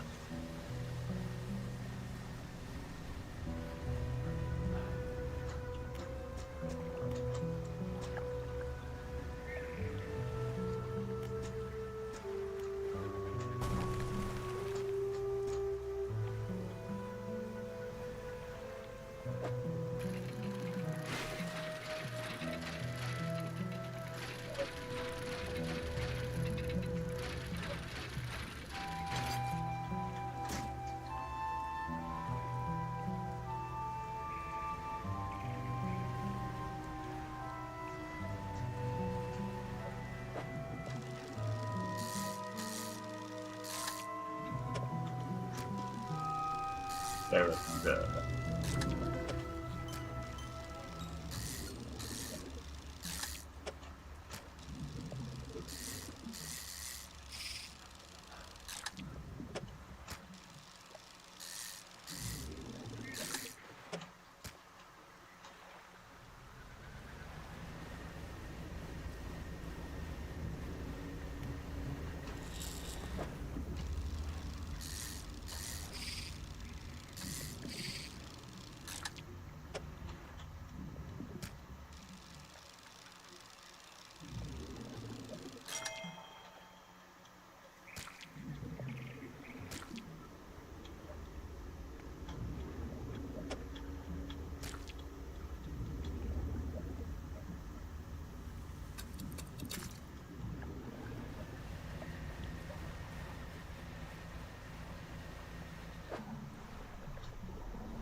Oh, it's can't do anything about that.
Come on. Find the hall.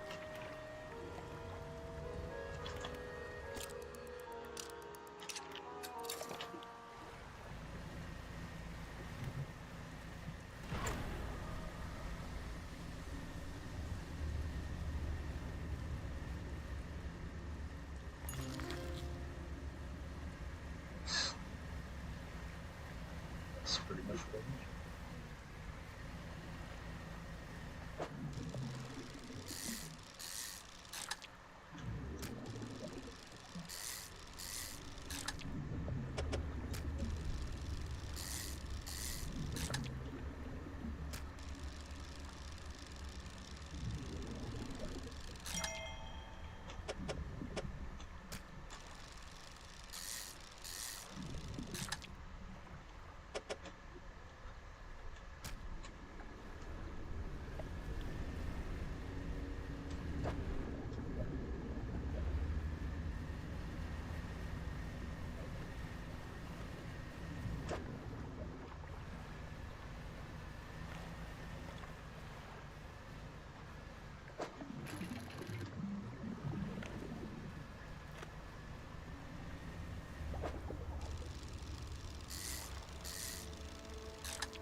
I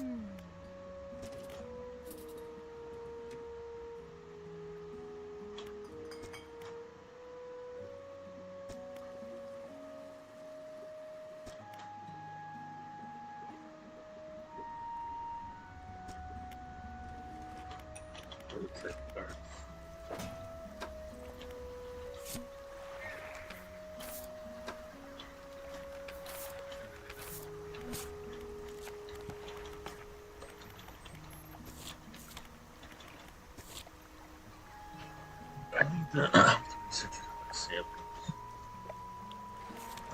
Well, yeah.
Answer box should allow you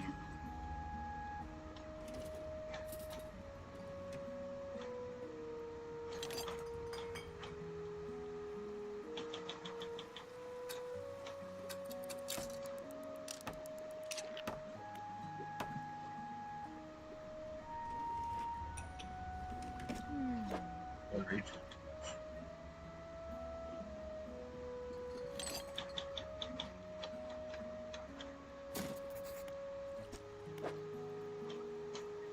Angular, giant amplified, boost drive. Yep. I know.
Chinner.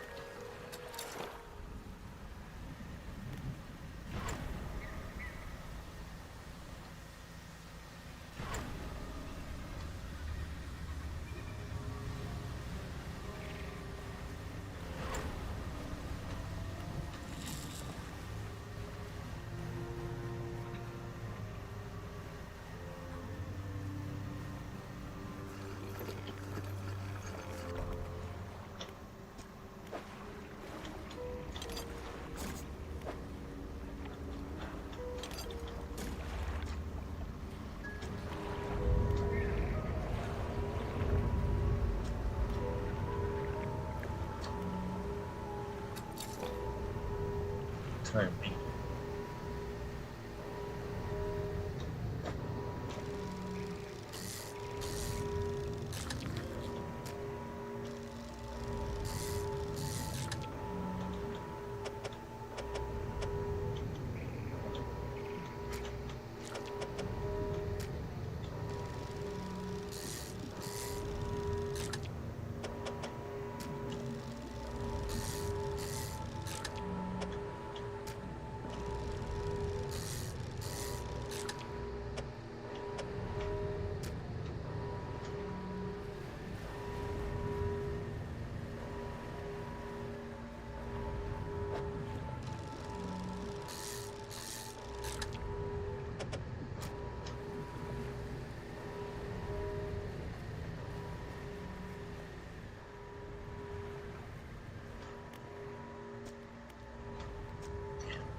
Stones.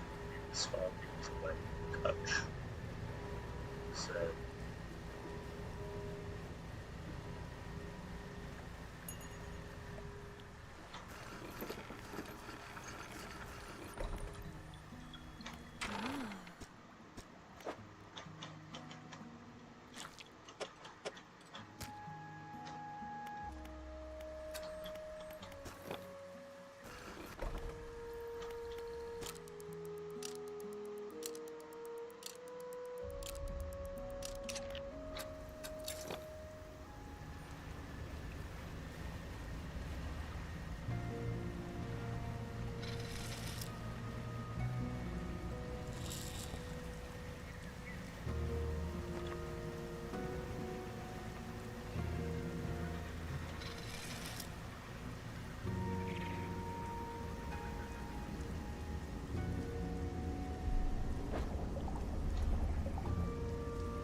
that spot.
Such.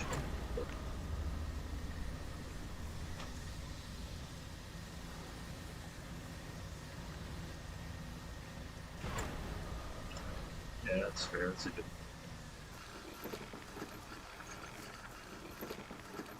Yeah.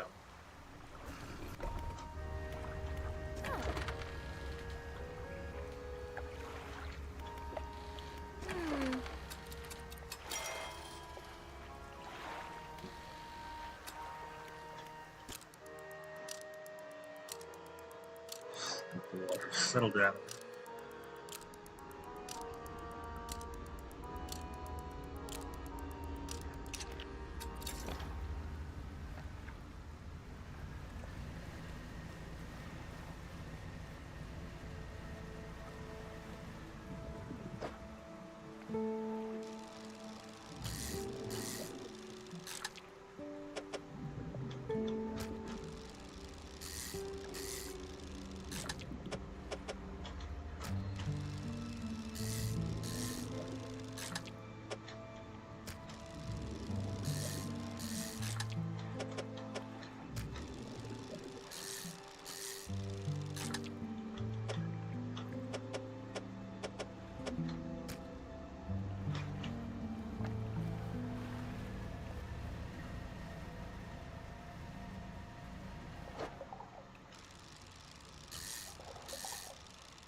Caesar pissed with me today.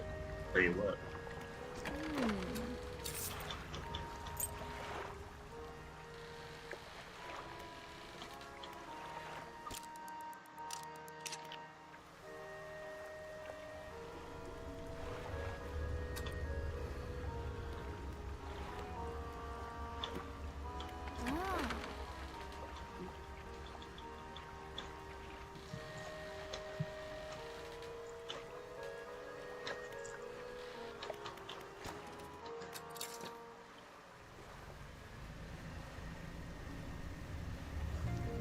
It's about time to head on.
What?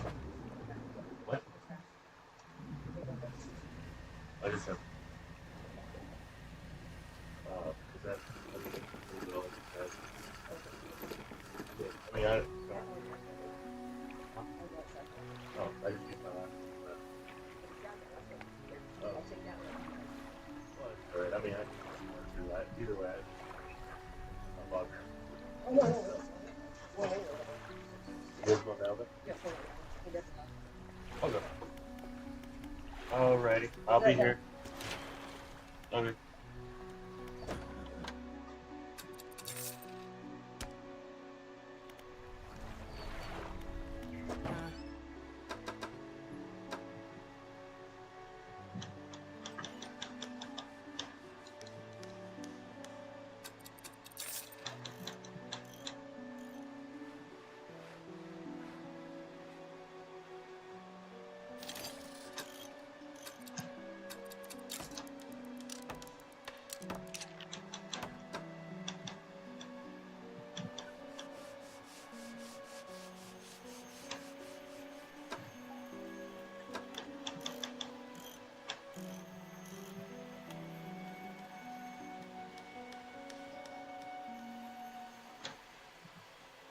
Yes.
It's coming for me.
Steady place. The man meets with craft, bracing himself against the wind and spread. O rapturous day! With a fresh disciple carried me atop the waves, come ashore, weakling, bestial, weary, and as passenger. Nonsense! Your arrival is providence by the deep itself. I've been calling, and now you are the answer. The rite of purification is almost at hand, and you are to be my replacement. I'm listening. Your trial begins immediately. Tell me, what does your spirit seek? Sadness? Liar. Nobody seeks sadness. Truly, truly you seek pity. And your flesh, what does it crave?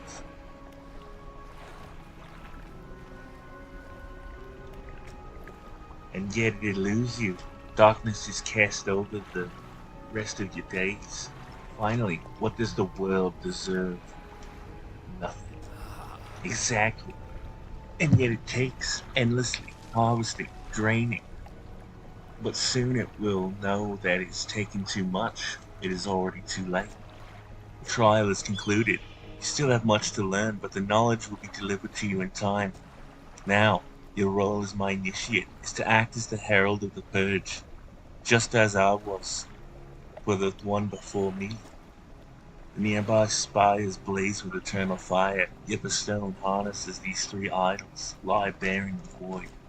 Retrieve the three fathomless flames from the crags behind us, and ignite the crucibles. Visit the shrine of the deep, and I will mark them. They will offer further guidance, and I must provide no more. Fanatic. What is he? What am I supposed to be doing? Blah blah blah. Yeah. I'm looking for sunken relics. Are there any shipwrecks nearby? Relics, you say? Perhaps one such as this? He pulls an antique pocket watch from his robe. Droplets of sea spray scratching the color. You're drawn to it too, Scout. It sapped my spirit when I first recovered. I've come to appreciate the strange nourishment of time. As will you, when the ritual is prepared, will be yours to carry forth. Anything else?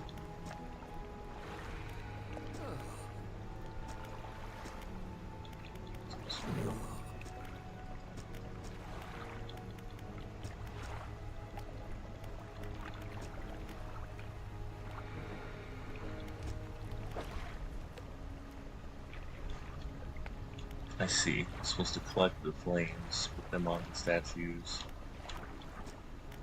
Some columns are temple.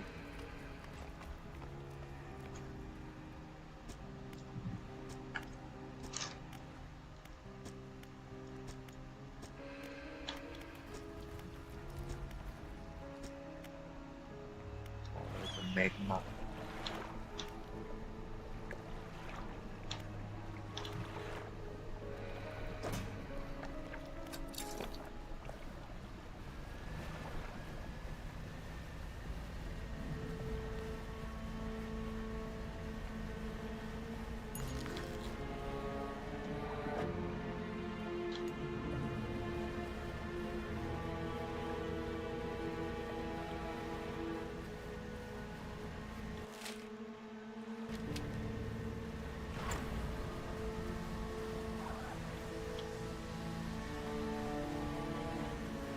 Snake man cool.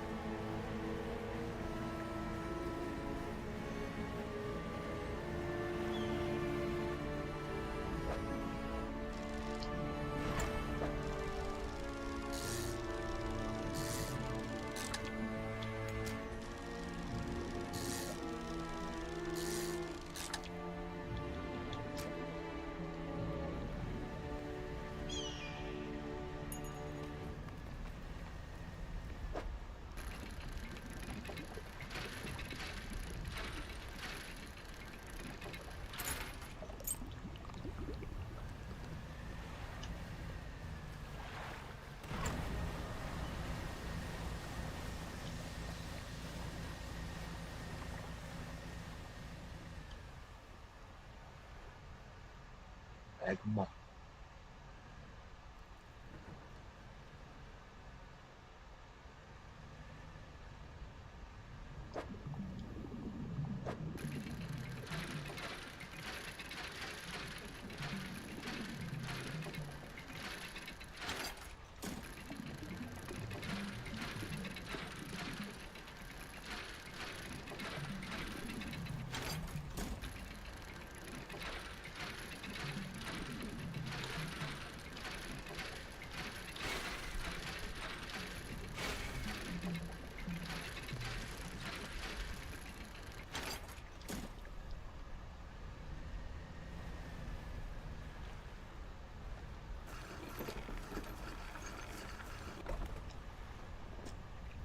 Small structure on that.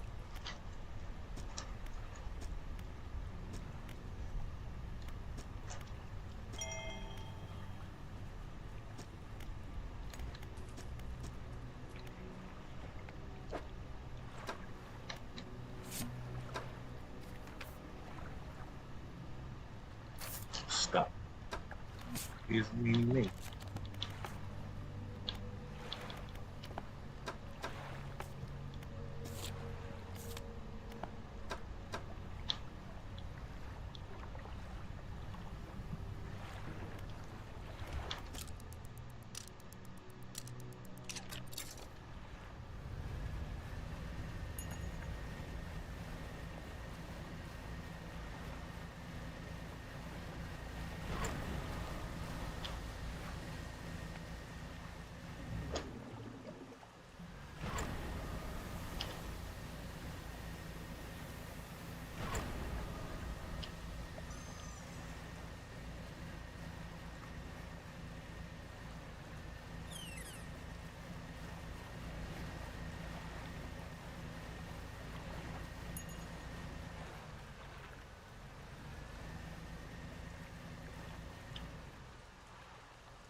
Uh-huh.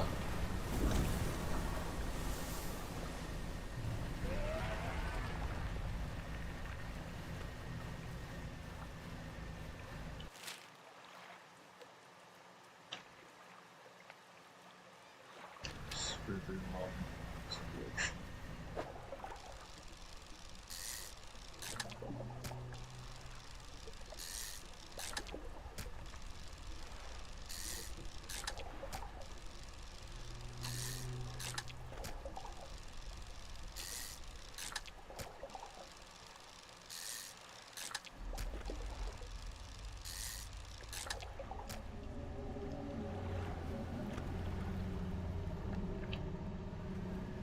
I think C really likes my job.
more drifting.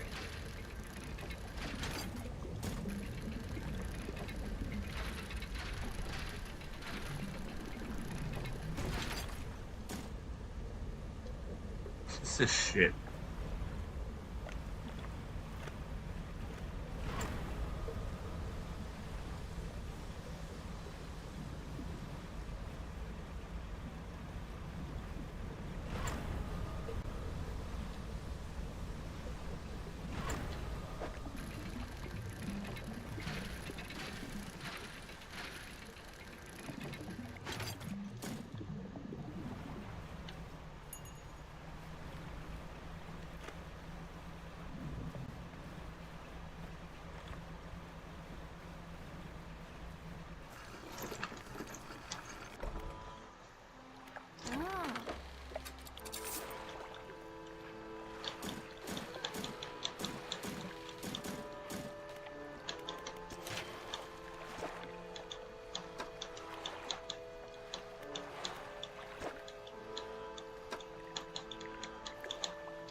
Just need the more money.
Fucking.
Oh, I see.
Okay, mushrooms are delicious.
Down to that. Stranger, you look like fresh and camp from local wretches. Take a seat. Run away. I've been trying to get rid of them from this cursed jungle ever since we wrecked here. The boys call mind suckers on account of well, affecting the mind. They made us deceitful students. Avenge my squadron. That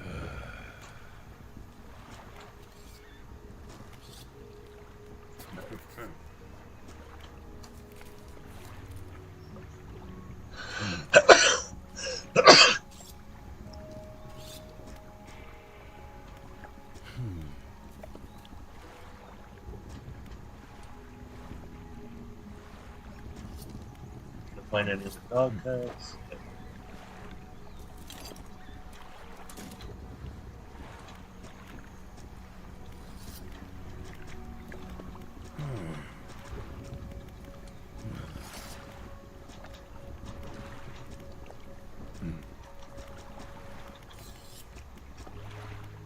Alright. What do you find? It's dog tags and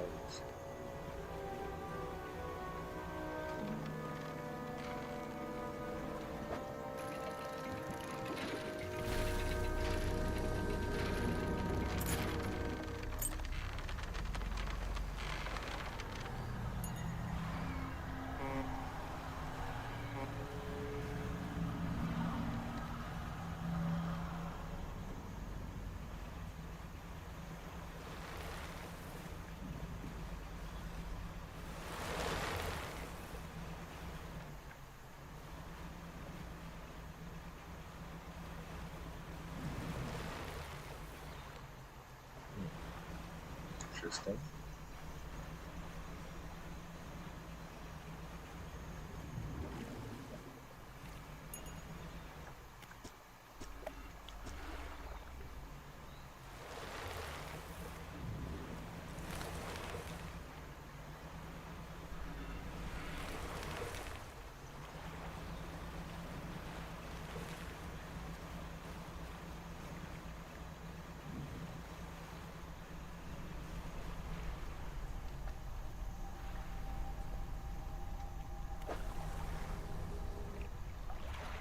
Get it on those altered perhaps items.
Can I?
Fucking serious.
Oh, I had a story turn.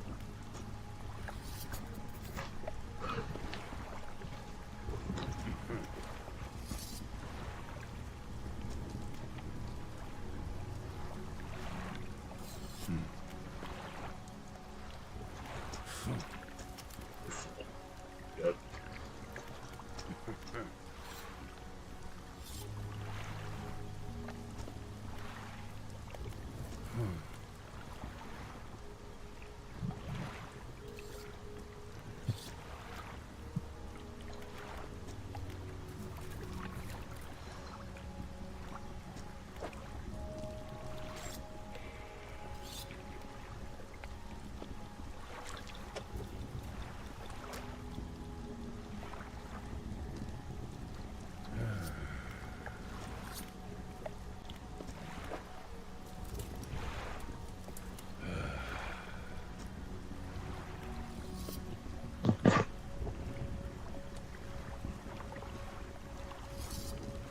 Oh.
Oh dear.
That's what a guard looks like.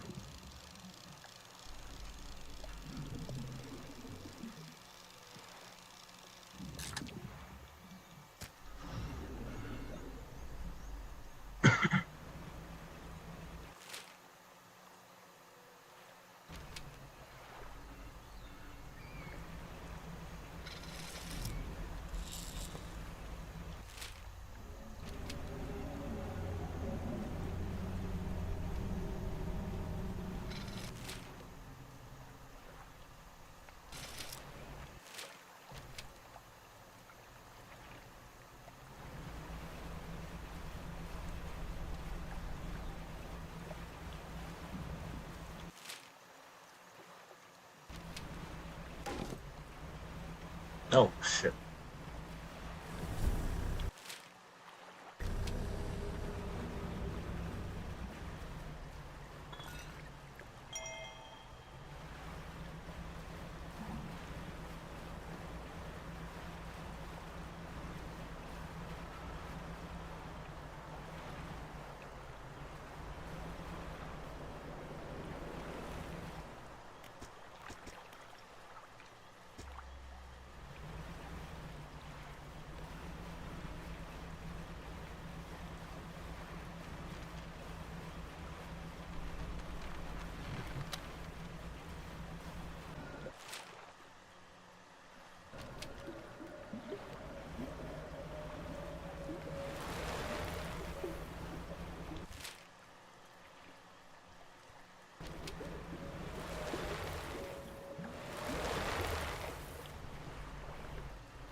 Should just be straight ahead.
not.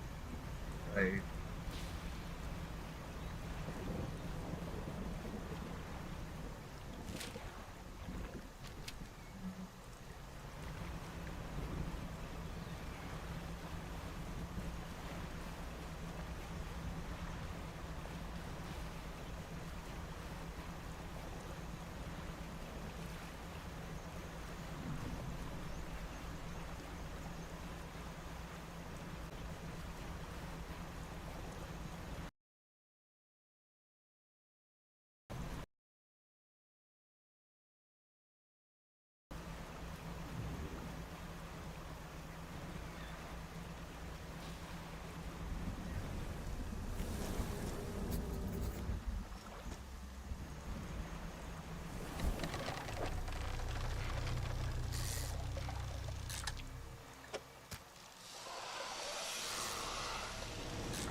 top of the island.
I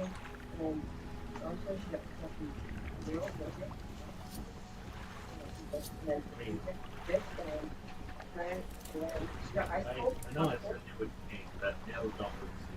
I got $6. I got $35.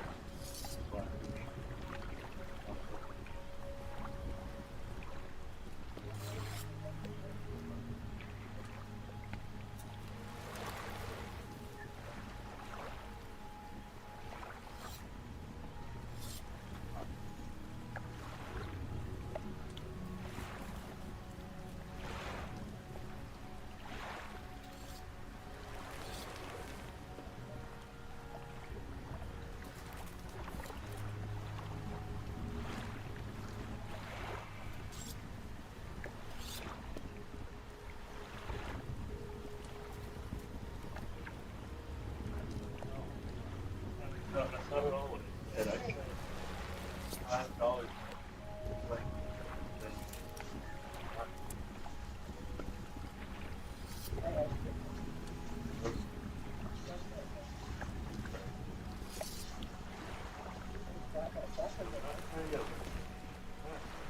half of what we're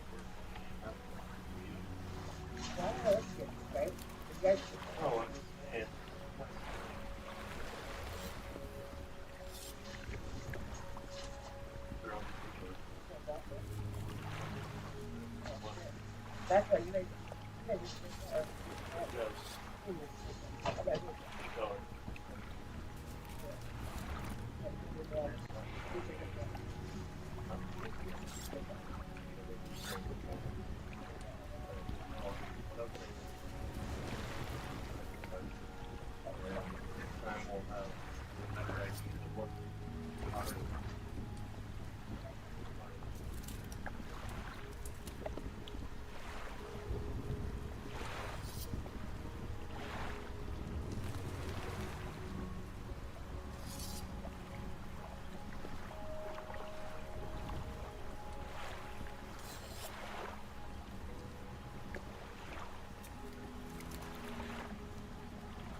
Stupid. No.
What? Cool. I don't know. I don't care. I'm gonna be honest. Half the things you want to update with me, I just don't need to know. Appreciate it, but I don't need to know. You can send that shit in a text.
crab pots. Huh?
A cruise ship?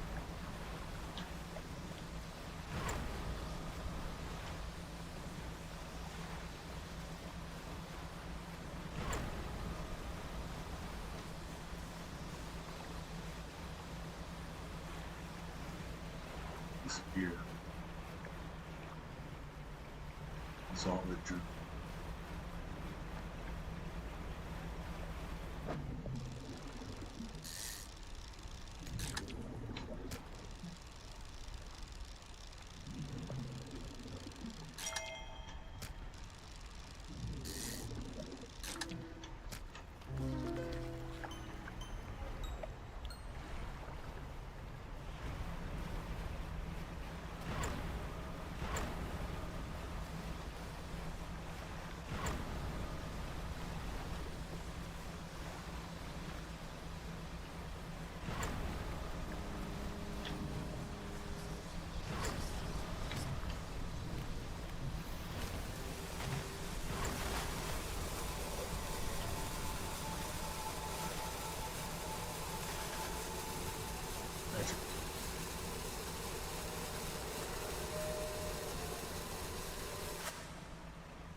Uh,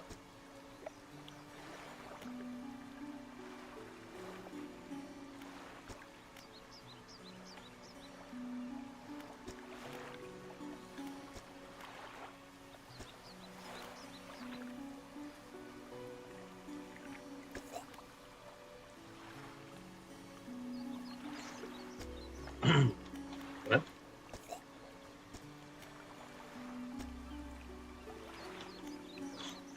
What?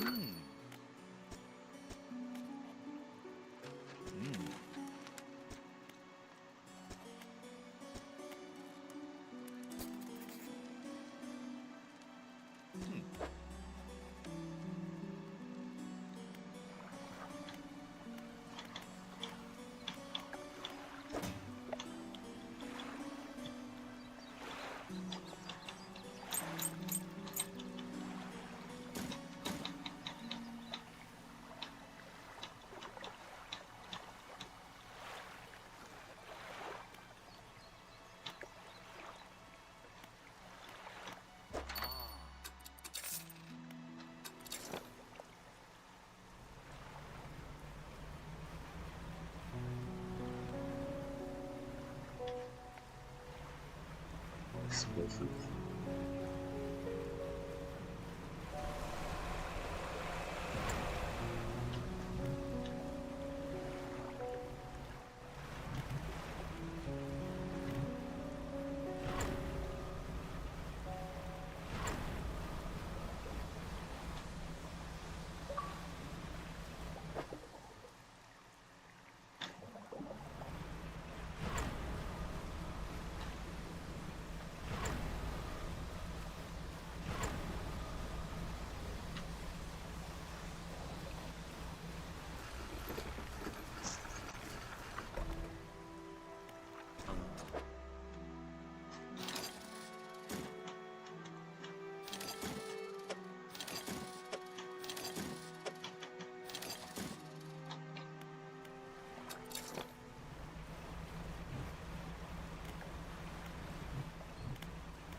and uses the samples retrieved up in the cellular mutation. Vivian says,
rest until dawn.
We go again.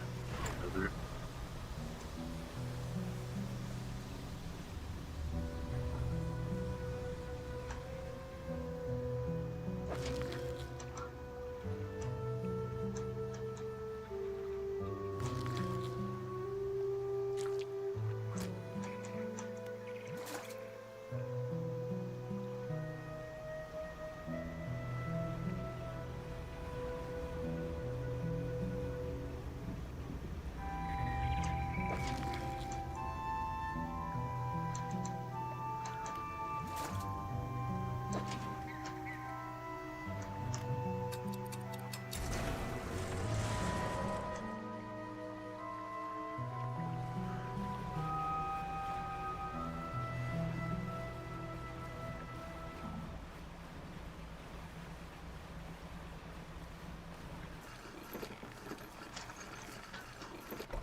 takes the stars.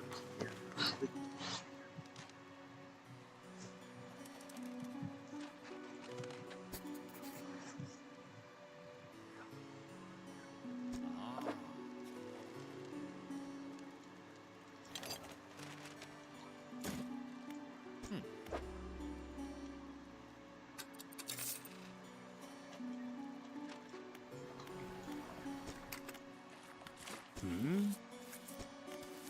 Hmm.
old mare.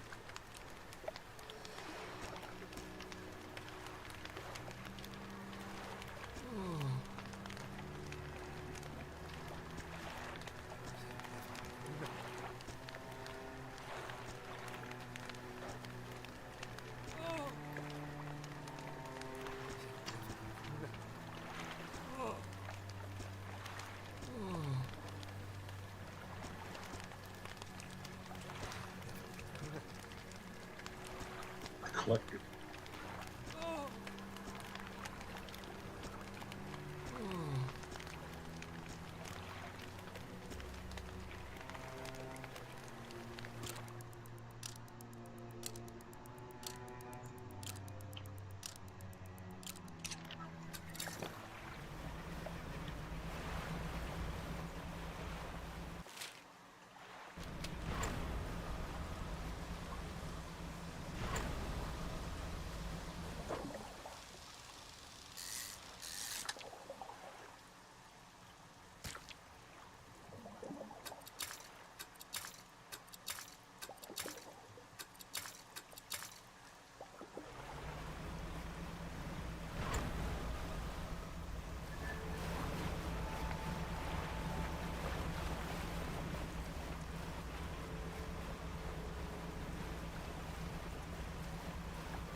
What am I? Oh.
Guess that was it.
Meow.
Seems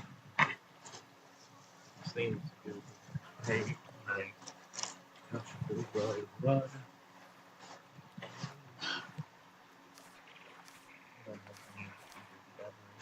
Base.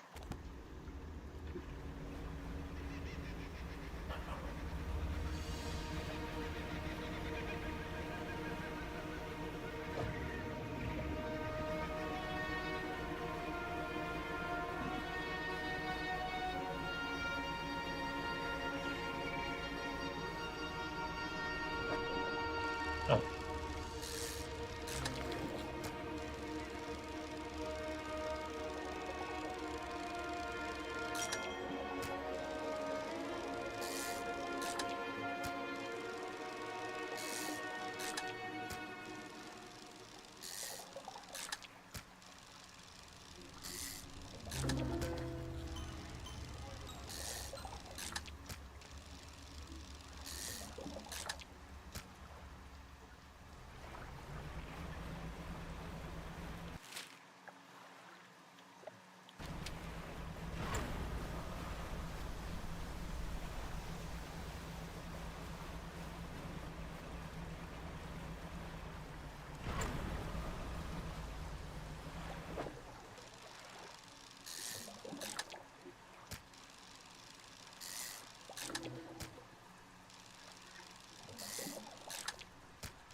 Fuck you.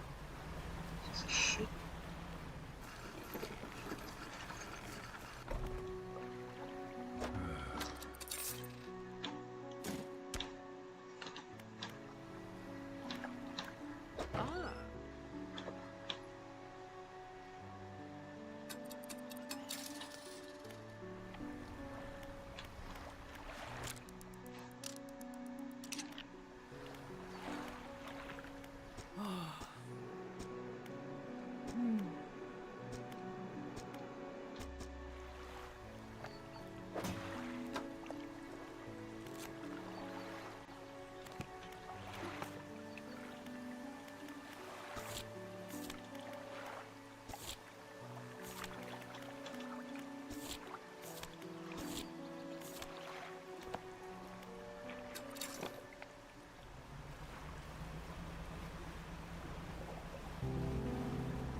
Piece of shit.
Still missing sailfish aberrations.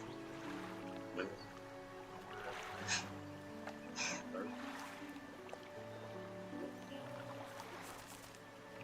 Crab types. Okay. Makes sense.